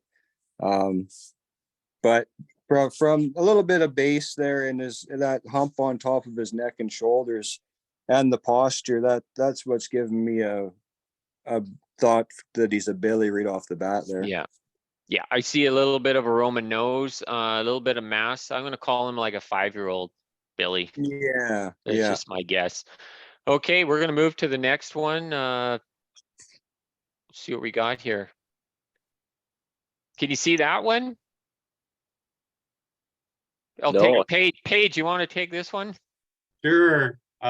Looking at him, to me right away, just the most evident part, I think you can see some glands in the shape of his horns. I'd say he's a young billy, like a 2-year-old billy would be my guess. He's got a small body. He doesn't have that big filled out muscular body you're looking for a mature adult, but his horns and the glands are enough where I'd say he'd probably be a young billy. What do you guys think? Yeah, I agree. He looks like an Okanagan, he got good genetics on his side. You can almost see the rings there. He's like 1.5, 2.5, like he's like 2.5-year-old. He's young, but he's got some beef. His body's small though. He looks small. Yeah, he's got nice horns, but he's got a small body. And his face is young looking. He looks like a teenager. Yeah, my baby thoughts face. exactly. He looks like offspring to that big billy that they have pictures of down there. Yeah, for sure. Okay, we'll keep moving here. Robin, you want to take this one? Okay, this is my favorite time of year to hunt. I would place this in November. It looks like some rutting activity. Okay, let's look at the one on the left first. extremely thin horned. Kind of, got that more slender neck and shoulders. Let's have a look at the goat on the right. Again, extremely thin horns. You can see the curl at the tips, and fairly slight in stature. We look at the goat in the middle. It's got some weight. It's got the glands. It's got the shoulder and neck. A little bit dirtier. That's something that I always look for, especially when there's snow and in the rut, is I find the billies are dirty little piggies. So I would put the goat in the middle as a billy, albeit probably not an extremely mature billy, but definitely I would put that as the male of the group. I hope it's okay to chime in here quickly, guys, because I know, we're long in the webinar and that kind of stuff, but I am really new to sexing goats. And so when you're talking about glands and you're talking about, necks and backs and saddles and the curve of the horns, I'm a little bit lost. Sorry. Is there a marker we can move, or is it just Carla? Carla, you got the marker? Yeah. Yeah, I So- do. Yeah, There we sorry, go. Amberly. When I mentioned the glands, it's the big black glands at the base of the horns. Some goats are very difficult to see the glands, and some glands on goats are huge and black, and you can see them from a long ways away. So, and another one, I looked at the shoulder, the thicker neck, and that bit of a hump tapering off into his head. And that's what I look for in this photo. And coincidentally, he happens to be the dirtiest goat there, but do not always go by dirty. It's just one of the tips and tricks that you'll learn when you're looking at the goats. Is I find that the billies are the more dirty birds of the bunch. I mean, we got a photo here. If this was video or you were watching it, this goat would be sniffing. It would be trying to mount. I mean, it would be pretty obvious in real life, but it's good just to look at the photos because that's the best we have here to work with right now. And so then the nannies tend to have a little bit of a curvature towards the tip of the horn. Yeah, there's a hook. So once we get to one, we'll kind of highlight that. Perfect. Yes, please. Ed, do you want to take this one? Yeah, you bet. First off, I can't see it very good, it's being laying down, it's hard to see the body. Its horns are kind of blended into the background. It's a goat I would want a different look at. But I can see that it's got some mass in the horns, so definitely it is a goat that's worth a second look. But it's not a good enough photo to make an opinion on, Yeah. I definitely would be looking to get closer though, because it looks like it's by itself. The body does look like it's an adult. It does look like it has a bit of mass. Now that might be a super nanny, but you got to get closer and watch it some more, I think. Mm-hmm. No, that's kind of why this photo's in here. It's to show that, sometimes you can't confirm 100%. So you need different angles and more time. Yeah. Okay, we'll move to the next one here. I can take this one since I took the photo. What we're dealing with here, it's obviously later season. Those are really well haired up. So this is the first part of November. You could see the upper left goat. You see there's some mass there. Looks a little thinner at the tips, but face doesn't look super horse heady. Like he doesn't look like a really long horse head. He's got the dirty butt. So he's kind of got all the makings of a billy. He looks pretty beefy. The neck, the front end, the shoulders. So that that to me is a billy. That ended up being a 4.5-year-old billy. So he has good genetics going for him. 10.5-inch horn. So he's a good. Let's go to that bottom goat. I was really trying to get closer to that goat. They weren't shot at this point in time. We're 350 yards away on this photo, but there's 2 canyons and gorges in between, so there was no way to get to the goats. So we waited another day, and that top one came closer. But that bottom goat there, we saw him from way down below at the bottom of the mountain when we looked up, and he just looked like an old tank. How he walked. Anyway, he has a hide that's not ideal. That's what you'll find in the old Billy. So he's probably like a 12-year-old, but he's got like that saddle look and haunches, which would be his back kind of quarters. It just looks like there's a bit of a saddle there. He's got the look, his face even looks old. You can't tell on this this photo, but how he moved very deliberately, very slow. He looks like he's got achy bones. He looks just old. So that's the kind of goat you want to take. That's ideal if you can get a goat that's over 10 or say 12 years old. But yeah, these are both Billies. It's in the rut. We'll keep moving on here. Who wants this one? We're down to, let's go with Paige. Sure. First look here, I'd say he's a mid-age Billy, 4 or 5-year-old Billy. Things I'm looking at, the dirt on the rump. It's a good thing to look at, but it's also not a guarantee. If that's all I had going on this goat, I wouldn't call him a Billy. But looking at his head and his horns, you can see mass at the bottom. From this angle, it's hard to get the true curvature, but you can see it looks like it rolls rather than hooks. And you can see some dark glands at the bottom. I'd want to look at him a little bit more. Yeah, I'd say he's a mid-age Billy. Yep. His hump on the shoulders on him really stand out. Yeah, it does. Yeah, he's got the beef. Like, just that's what you want. A Billy's going to have that. He's just going to stand out. Big front end like a tank. Heavy. Yeah. Paige, I'll have you take the next one since you're on a roll. Uh-oh. I mean, given the easy ones here. See, that's perfect. This is back to back. These guys, both of them have dirt on their hips, but looking at their horns right away, you can see that they're nannies, right? They're real thin, they're light. You can't see the hook on them, but there's no big glands. Just their body shape alone doesn't scream Billy at all. They've got just a lighter build, like that last guy we saw, the big heavy shoulder, just the blocky looking build. These are a little bit more petite, finer boned. And this is a perfect example. Yeah, they've got dirty rear hips, which we keep talking about. But in this situation, there's no doubt they're both nannies. Yeah, it's hard to see in that photo, but they actually have kinks on the upper part of the horn, right? If I've zoomed in before, and you can kind of see the kinks. They kink back. They go straight up and then they kink back. It's hard to see on this photo, but the one on the left, you can see a bit of kick on it where it looks like it hooks at the top. Yeah. Okay. Ed, you got this one? Yeah, that's another one. It's kind of hard to tell just by the lighting and everything, right?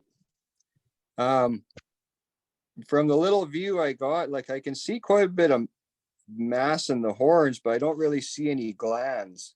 I do see a big long face, I think that it's a mature goat, but I would need to be closer or wait for some more angles or to stand up. But just judging by the face alone, I can tell that it is an adult and definitely worth a second look. Yeah. This goat I stared at a long time on the way in and the way out. It ended up, it's an old nanny. Once it stands up, it's got body's pretty thin. You can see the hip bones. And it was single, it was alone. It's got some mass to it. So it's probably, 10, 12-year-old nanny. It's got a little kink in the horns up top. It's hard to see, but yeah, these can be deceiving, but they're mature nanny with some mass. This is a great photo though. This is real life photo, right? Where I think that's the nice part is getting some of these grainier, like looking through a spot and scope in the wind. That looks like a good goat right away. I'd sit on it for hours too. So yeah, goes to show. Yeah, you think, it's a single goat, probably a Billy, big, old, mature. Yeah. Okay, we'll keep moving on. Robin, you got this one? Just got to unmute yourself. Sorry, everybody. A perfect example of what I was mentioning from page 77 of the regs. Here we have a family group. Clearly a kid in the middle. And I would say clearly a nanny on the left, given on all the tips that we've received so far. No glands, no weight, slender build, and hook tips that I can see from this angle. Going to the goat in the top right, I would need a lot more time with this one, and being at the time of year, a family group, I would definitely ask myself for way more time looking at the goat on the far right before I even came close to making any kind of a decision on whether I wanted to call it a billy or a nanny. And definitely not what I would call a mature goat either. So I would be looking elsewhere. Someone else might decide to do otherwise and spend a lot more time looking. I'd like to hear more from some of the other panelists on what they're seeing here. And defined in the regulations, a kid is a goat with 10 centimeter long horns or less. So another important factor, 10 centimeters, we're looking at 4 inches. So another important thing to think about when you're looking at these family groups or even a goat by itself. So I would love to be this person in this situation taking this photo. I would look at the goat on the right a little longer, and then I would keep looking. Yeah, he's got some pretty good mass to him. What you'll find, like this is probably late September into October. The hides are starting to thicken up, but it's definitely not like, it's not the rut. It's not into November. What I've found is the younger billies sometimes hang out with mom for a couple years. I mean, that one looks like it's more than a 2-year-old, but that's what you'll sometimes find is the billies hang for the 2 or 3-year-olds will still hang with the nannies and kids for a little bit. Once they're really like 4, they're on their own with the billies more, but say 2 and 3-year-olds can still hang out with the nannies and kids. Okay, Ed, you got these? This the next Yeah. one? Yeah, you bet. This one here, first thing I look at is I look for genitals, just because it's out there plain as day and I don't see anything. The next day I see some fairly thin horn and a bit of a kink on top there. And the shoulders aren't that big. I can tell just looking from the eyes to the nose length, it kind of looks like a longer face. I would expect a bit more in the shoulders and thickness in the neck for a billy of that age.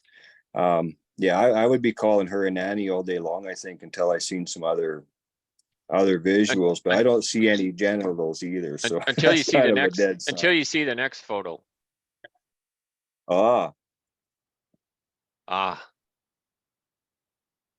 If sometimes you just got to wait and then the little one will pop out. Yeah, there you go. This is a good angle to kind of point that kink out on a nanny's horns too. If anybody's wondering, that back 3 inches on there, how it kinks over pretty good. That's a pretty good angle of it. That's a good, that's a good genetics in that nanny. Like it's pretty beefy bases. Yeah, she would make somebody look twice, if there was no kid sitting there. Yeah. Okay, let's move on. I think we're on to the last photo. Anyone want to take a run at this one, Paige? Sure. Looking just at this angle, just from the mass of the horns alone, I'd say they're both billies. And even the look on the face, they're a little bit, can't tell that they're Roman nose, but bigger front shoulders, good bases. I would go both billies. I'd want to stare at them a bit, let them stand up and try to judge which one was better before I shot, but I'd be pretty comfortable calling them both billies. These are 2 brothers, both were 10-year-olds. Yeah. That's cool. But yeah, we let them stand up and get a better look. So, but the nice thing is, and Sometimes this is what I find, we never talked about this in hunting tactics, but sometimes I've snuck up really close on goats and they're like pinned and they will just stay there. I got 40 yards onto 4 mature billies once. They just sat there. They just bedded and we had all the time in the world to assess them and take a good look at them. So I find that more with the summer hunts, you get up top and close, and if you get right on them and they're bedded, they actually don't even get up right away and head out. They're like, they feel like they're pinned. We never really jumped on it, but talking about the urination, I know we pointed out that Billy stretching, and I think that one slide had the 2 nannies squatting on it. I think that's a really good one for beginner goat hunters who are really struggling. If you can see genitals or you can see them urinate, are 2 things which are just dead giveaways where you don't have to worry about the hook on the horn or the weight or the Roman nose. If a goat squats to take a leak, just keep moving, and if he stretches out, it's an indication, so long as you're making sure that you're urinating and not just stretching. And same thing, looking for the tackles, always it's a sure giveaway. Yeah, this is kind of a high level flyover of all the goat things. So, I mean, we could probably do a whole session in the future. We probably will on the identification component because it's kind of critical and you can get fooled a lot. We didn't even get into kind of judging horn length. I'll just quickly say my go-to is if I can get a photo through the phone scope, I do a measurement. It's typically 8 inches from the nose to the corner of the eye, and then I just quickly move to the horn. And if I get it like 2 inches over the 8, if it's longer than that measurement, I do it with a finger, blow up the photo on the phone, and I can get a pretty good judge on the length. But other people use the length of the ears and stuff like that, but I just kind of keep it simple. But yeah, we've kind of had to wrap it up here, but let's move on to the next slides, and we're getting close.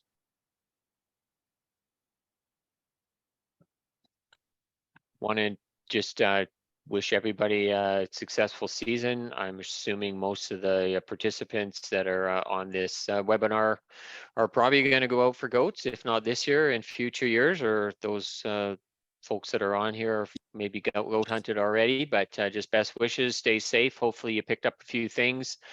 You can connect with any of us on most of us are probably on the internet and Instagram somehow. We've got the contact info as far as Hunters for BC and the Rocky Mountain Goat Alliance on the very last slide. But there's some mountain goat tacos. So I love goat meat. I've eaten goat for almost 28 straight years. So big fan of goat meat. Yeah, it's one of my favorites. Had very few bad tasting goats. Even November goats, most of them have been delicious. Even in the rut, I've had a few that are stinky, but not most have been really delicious. So, okay, next slide. I think that's yep. This thanks to our. Can I have this one? Oh yeah, take this, Robin. I don't know. I would probably just keep looking after I did boom flop. So beautiful photo. Beautiful photo. Thanks to the photographers. We utilized Foss Media, Adam Foss, Darren Epp, phenomenal photographer, as well as Danny Coyne. He's a regional rep. I want to point out Darren's been a long-standing director for the Rocky Mountain Goat Alliance. Danny's a regional rep in southern BC. And everyone knows Adam Foss. He used to be a director as well. So that's quite of their connections with the Goat Alliance. Beautiful photo. That's a billy of a lifetime right there. You're talking 54, 55-inch billy for those that are into numbers. Final slide. So Robin, do you want to wrap this up, or Amber Lee?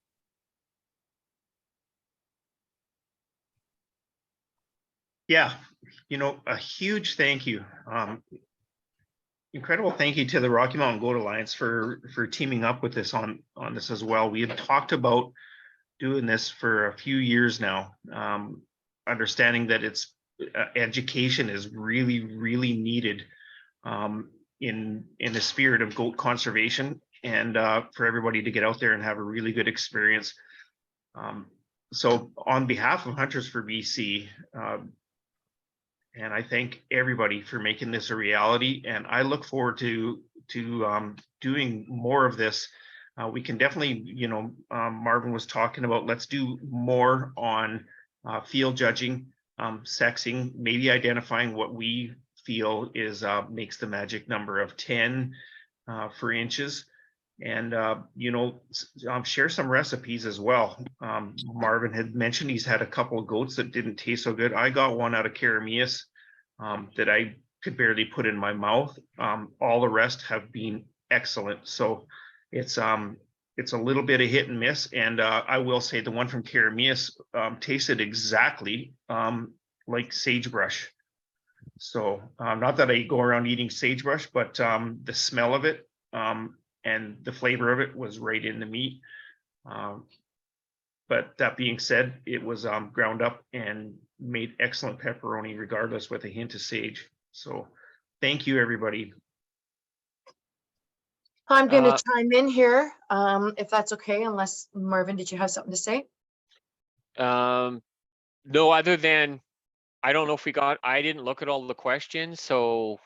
I am working on that now. So we've managed to go through quite a few of the questions, and but I have saved some good ones here. And so I'm going to do two things. I would like to announce our prize winners, and then for those that are going to stick around for say 10 to 15 minutes max of Q&A, we're going to go through those. So the first thing that I'm going to do is announce the prize winners. Now, prize winners, I have put my email address in the group chat, and it is secretary@Hunters4BC. So we are going to need to make arrangements for you to receive your prizes. Okay, email address is there. I'm going to call out your names. I should be able to download everybody's email addresses from our participant information, but just in case, please do try and follow up with me as well. Tim Schneidel, you have won a Hunters for BC Carhartt hoodie. Johan Melal, I hope I've pronounced that right, Johan, sorry for that. 3-year membership with Hunters for BC includes a dry bag, 1-year membership with BC Outdoors Magazine. Ryan Hebert, you have won a 1-year Rocky Mountain Goat Alliance membership. John Lefleve, you have won a Cougar Hunt raffle ticket. I will need your name, email address, and phone number in order to send you a digital ticket. Tim Early, boy, I can't even read my own writing. Sorry, Carla, you might have to correct me.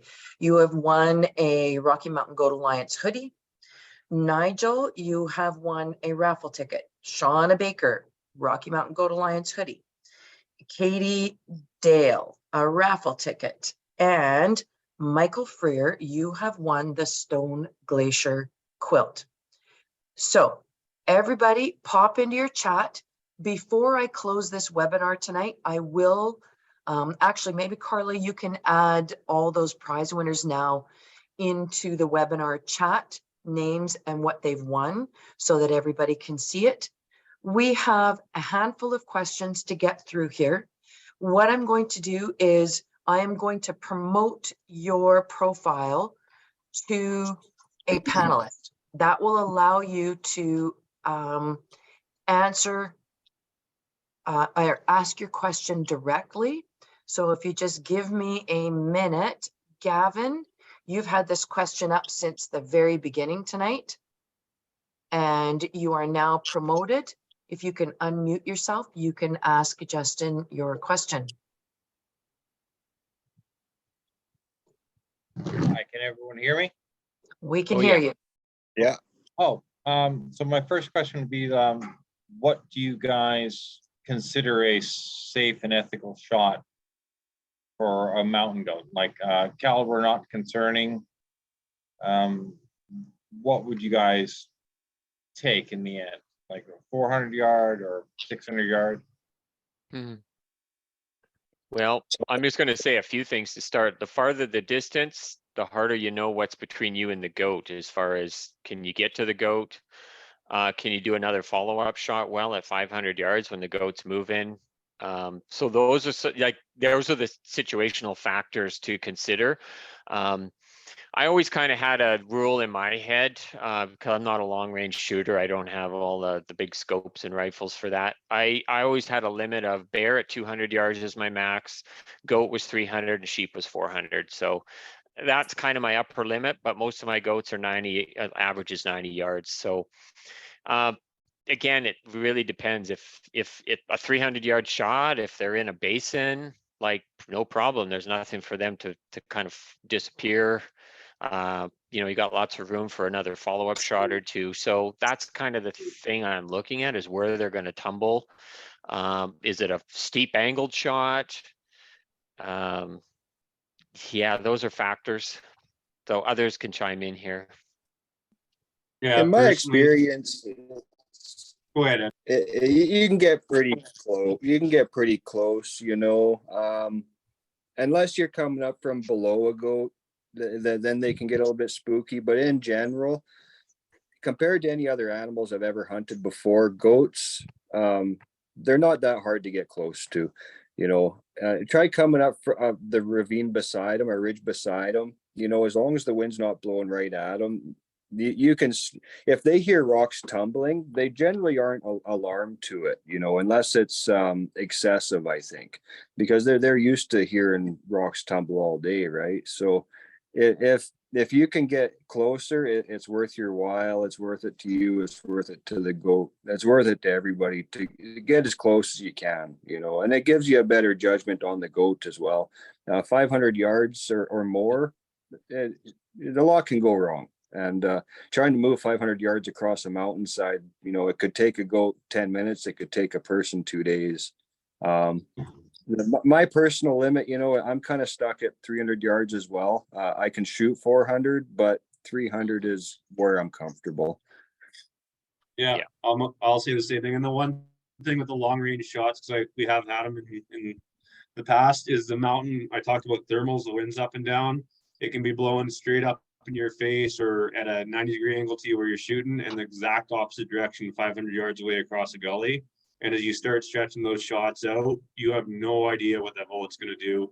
And a 20-mile-an-hour wind at 500 yards moves that bullet way, way off target. So 300 yards is my comfort zone as well.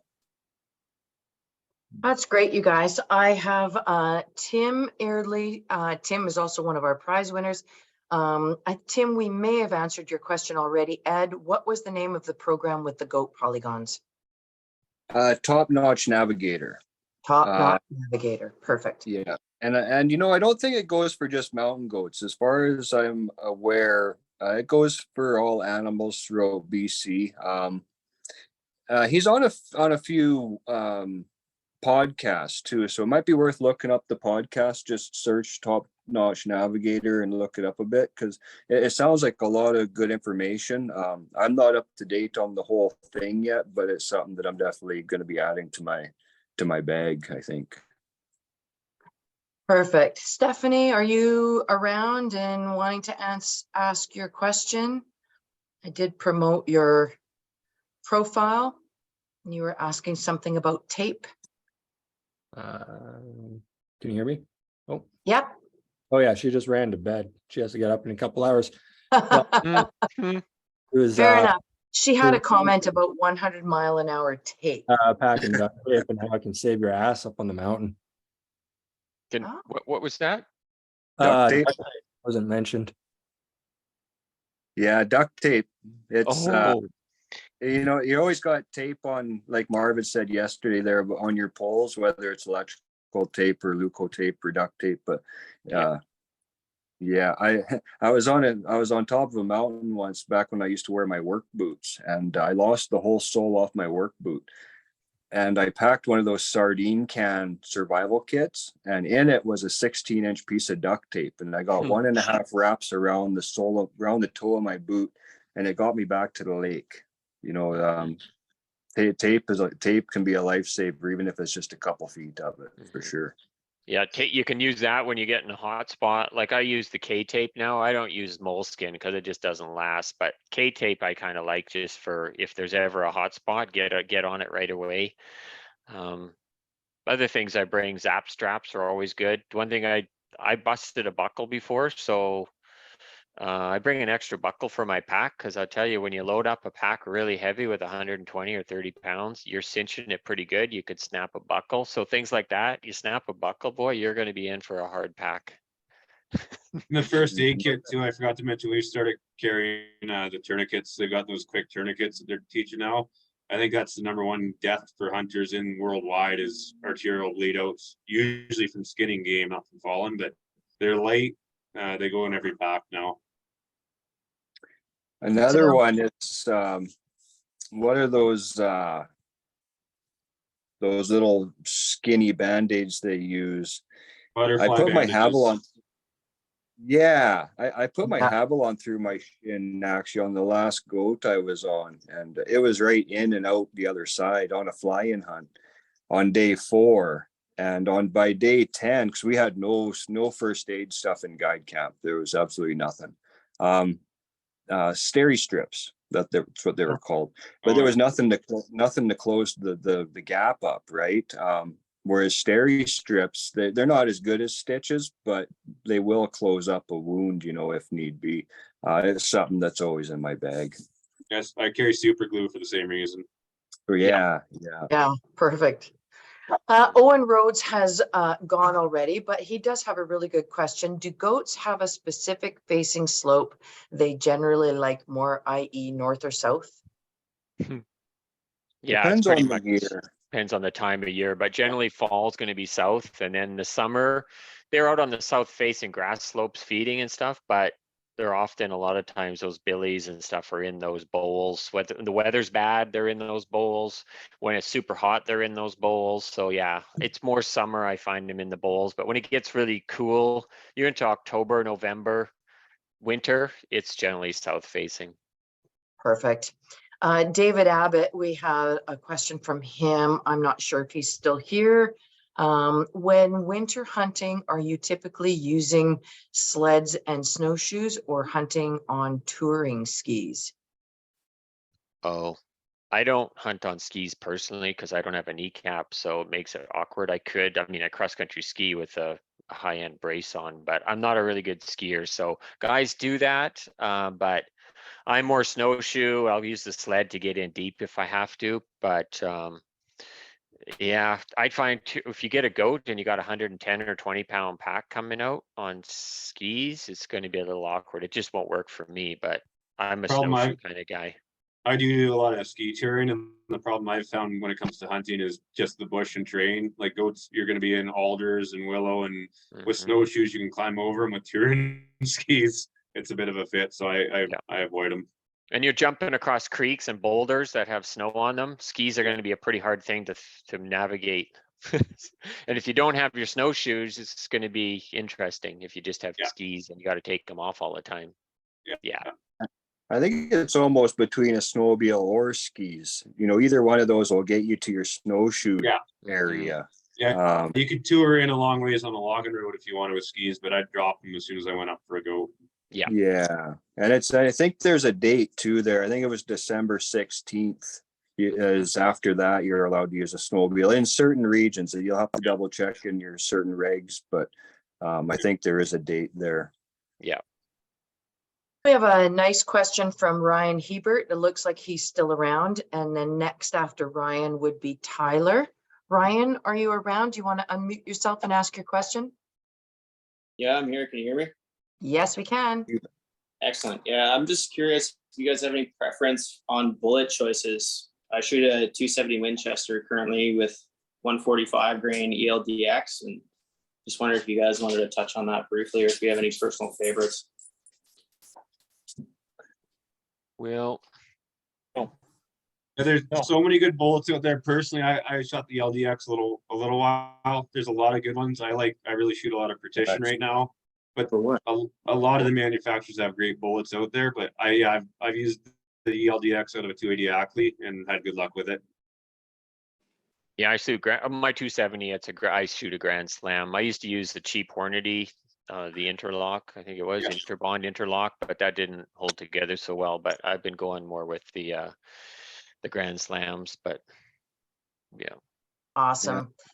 Guys, I have Tyler. I'm hoping, Tyler, that you're still here. You're a rookie and you have really great comments there. Hi, yeah. I'm not sure if my mic works. Do you hear me? We can hear you. Oh, super. Okay. Yeah, so I'm brand new rookie, totally unfit. Just went up with Eat Wild there the other weekend to learn how to carry a pack. Been a dream of mine to try and head out for goats. So I'm really trying to assess like access and really just trying to take this a step at a time. I'm going on my own, and I'm trying to target like 1,800 to 2,000 meter to just start poking around. Is that a good place to start looking? There's a bowl, there's some knife ridges. I'm just gonna head up, but I'm just wanted to get your thoughts on maybe other places to start. Whether that's gonna change quality. Yeah, I mean, if you're talking summer, you're going to be up high, so the goats would typically be up really high in the alpine. So I mean, I don't know if you're coastal or I don't know where your area you're talking, but generally 2,000 feet is going to be 6,000, or you said 2,000 meters, right? 6,000 feet or so. Yeah, 2,000 meters. I'm in region 2. So yeah, coastal. Yeah, coastal stuff. So looking September 1st. Like yeah, which is a good time to go. Bugs aren't so bad, and you can still be up in the alpine. Yeah, like exactly where they're going to be. I mean, it's just good to, I don't often see goats. Sometimes I can glass them from the valley bottom, but I just like to get up on the mountain and explore it. And that's what you almost have to do. But a lot of times you can see the goats. I've done that lots, right? I'm spotting the goats on the main logging road and say, okay, there's goats up there. And then you head up. You may not have the vantage, right, from the roads to be able to spot. So you almost just have to like go for it. Like I've done lots of trips where I can't see anything because I'm so far from any road, and just hike. And there's generally goats around there, I'm assuming, or you've got to draw, I guess. That's right. Yeah, I lucked out on a draw a little earlier than I thought I would get it. But excited nonetheless. It's been a few years I've been working on this. Like Marvin said earlier too, I think that braided terrain is always good for goat country, like not big flat open cliff faces. If you're going into a new area, look for that kind of braided gullies with some timber in it. And September, look at the top third of the mountain. Like they are going to be up high that time of year still. So yeah, it's a tough one going into a new area, but the best bet is to get up there, and if you can, take a peek right now even. Yeah, I was hoping to get up there beforehand and do some pre-scouting for sure. If you can get some elevation, whether it's in a vehicle or by foot, just to get some trees under you, and you can open up some rock faces and some mountain scenery, right? And just plunk down for a day, do some glassing, and put in some time there, because they could, in the midday, they'll be bedded and not moving a lot right now. But sure enough, come evening, you'll probably see something moving around. But get some elevation and get some glass out there for sure. Yeah, and the goats that you'll see in July are going to be there in August, and they'll probably be there in early September. Unless something's driving them off, there's wolves or something, they're generally going to be sticking around. I found that I've gone in early July, and we go hunting in mid-August. The goats are pretty much in the same spot, roughly. Awesome, thanks guys. And if I may just quickly, if there are fires nearby and there's smoke, like at what point are the goats gonna move off? Like if they're across like a drainage or something? I've never found the smoke affects them a lot unless the fire is right there. It's just they're hard to glass when it's smoky out is my biggest issue. I've never actually seen goat behavior change because of fire because they're usually up high enough. Yeah. Perfect. Dawson. Hey, how you doing? Good. How are you? Good, thanks. I actually I have 3 questions here. So I know that the trajectory of your bullet changes with angle of slope. So I was hoping to get some insight on what you shouldn't be shooting at and what you should try to aim for. And if I'll jump in right now, Dawson, because I actually looked into that right before we started this. I did just a little bit of research, and I think at 30-06 your average 30-06 at a 30-degree angle, which is pretty steep. At 300 yards, the change of impact is less than like 3 inches. It's not as drastic as you think. But if you go out to 600 yards, I believe the actual range would be more like 520. So it's when you start stretching out a long ways, 200 to 300 yards, the trajectory isn't going to be that drastic on like a 10-inch vital area. Still something to take into account. It's if you really start going back past 400, 500 yards, and every caliber is going to make a difference with that too, right? But depending on the ballistic coefficient. The Okay, key is cool. it's the horizontal distance. So if you have the rangefinder that gives you the horizontal, even though you're shooting on the angle, it'll give you the horizontal. Or I just figure it out. I just kind of do some rough math in my head, right? So it's not the distance at that angle. It's really the horizontal component only, and that's what you've got to shoot for. Okay, cool. And So then what are the pros and cons besides weight of deboning versus leaving bone in for packing? Yeah, I started off not deboning because I didn't know anything different. It's just a lot more weight and bulk in your pack. Yeah, I think most people now that mountain hunt for the most part that are, unless it's close to the road and you're getting one, you know, you see some people with a goat in the back of their vehicle, but that's pretty rare to have a full-size goat. Yeah. The only advantage with Mature bellies deboning, can have some pretty big bones though too. Oh yeah, 100%. This will be my first goat hunt this year. I actually got my hunting partner sitting beside me. We both got drawn region 6. Guys. I would suggest to debone, but the one nice part, if you can keep bone in, which I do occasionally if I can, is you can hang them. And if you have a tough goat, I mean, you're going to lose a little bit on hanging on a small animal with a big belly. If I can hang some rear quarters, I love goat roasts. Yeah. I don't grind everything, but that's about the only advantage, and it's pretty rare I do it anymore. Yeah, that's all I used to do. My first probably 5-6 years is I hung the goat for a week at home. Yeah. But again, I didn't even know about deboning, so didn't think of it. Last one would be, what would be a good suggestion for like early season taking care of your meat, like for hanging, like if you go up early season, let's say you get one right away, what would be the best way to take care of that meat? Like, would it be salting it? Would it be hanging it, putting it in a creek bed? It's cooling it right away, and then I put it in a bag, and then I'll put it in creek or snow. But you don't want that meat just out hanging because there's gonna be flies all over it, right? Yeah, So, of course. For sure. Yep. So, and not just not loose meat in a creek. So it's cool it often. Like if I'm by a creek, I'll clean it, cool it by the creek, and then leave it on a rock to dry out a bit, and then put it in bags. Use my zap straps to double zap strap fold the top of the bag over, and then I could submerge the whole bag. The water doesn't get in, and put a rock over it in a creek so animals can't get to it and birds and stuff. That's what I tend to do, or in a patch of snow that I can bury it. So those are the two things. Okay. Yeah. We're So always looking for Jonathan, ways. if you, sorry to interrupt, if you missed it earlier, some of Marvin's photos actually show those orange construction garbage bags. They're heavy duty, they're light to pack and pretty durable, so they can take a bit of a beating. He puts his meat in those and then he gets them. It's just keeping your meat cool and keeping it protected from exterior sources. Like wolverines, grizzlies, and birds and bugs, right? Bugs is the big one. Yeah, bugs is huge. Awesome. Thanks for your input. Perfect. One last one we have here, guys. We have Colin Darnell. Did you stick around with us, Colin? He went to bed. He probably went to Yeah, bed. I'm here. Oh, good. No, I'm here. Good. Glad you made it. Yeah. Perfect. No, Go ahead and chatter.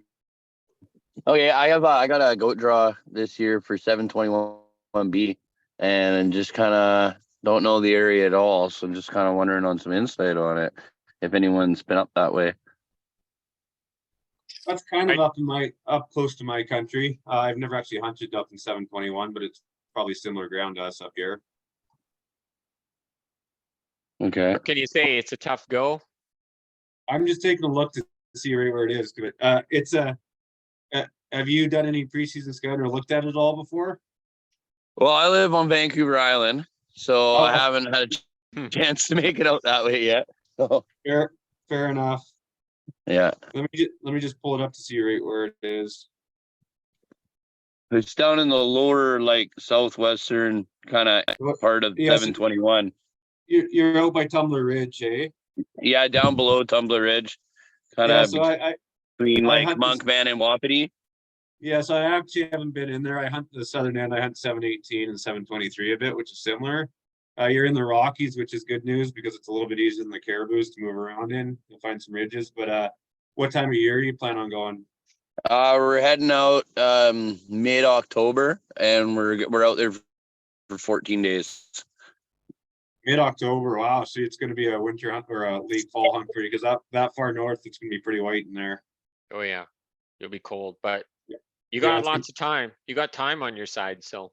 Yeah, well, the LEH is August 15th to November 15th. But we're going out in a pretty big group, and we're splitting up. So a couple of us are going up the mountain after the goat, and then there's going to be a couple other guys down hunting meat for the freezers. So Yeah, sorry, I haven't actually been in there. Not late season up in that country. You're definitely gonna be dealing with snow. Make sure you're geared up well for it on the mountain crampons and stuff. Okay. I've seen goats right on the edge of it in 719 before. There's some good ones, and you're kind of onto the east slopes there, so you got a little bit easier ground to go on. It's not like you're gonna be coming on the west side of the Rockies, so it's a little bit more sheepy country, which is nice. But just remember, if you're in sheep country, the goats are a little ways away still. You gotta find the real steep stuff. okay. The sheep hunt starts where the goat hunt starts where the sheep hunt ends, as they say. Yeah, when you're having fun on the mountain, you got to go a little bit harder because it's going to get ugly. But no, it's a good area. Sheep Okay, hunts for perfect, thanks. retired goat hunters. Yeah. And Colin, our director, Dave Ryder, has made a comment in the Q&A. So you can reach me. He has some information and can connect you with somebody that knows 721 as well.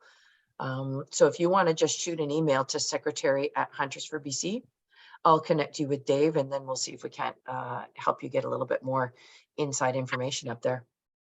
All right, perfect. Thank you. Cool.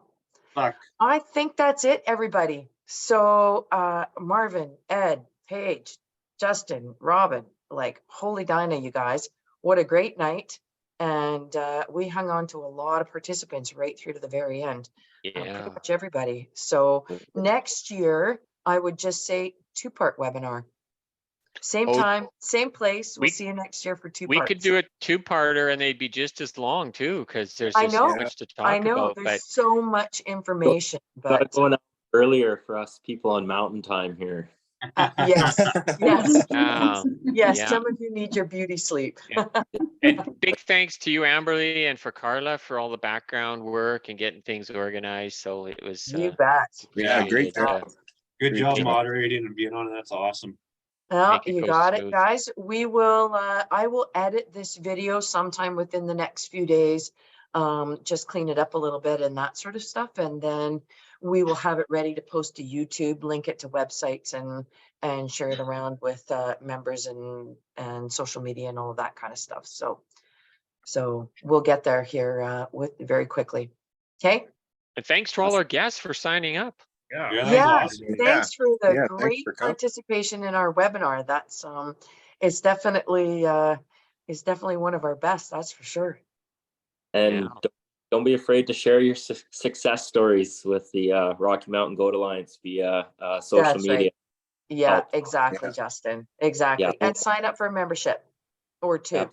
Mhm. 2. You might also go 2. That's right. That's right. RMGA, Hunters for BC. Woo! Okay. All right, you guys. Good. I don't see any other Q&As that have come up since Colin.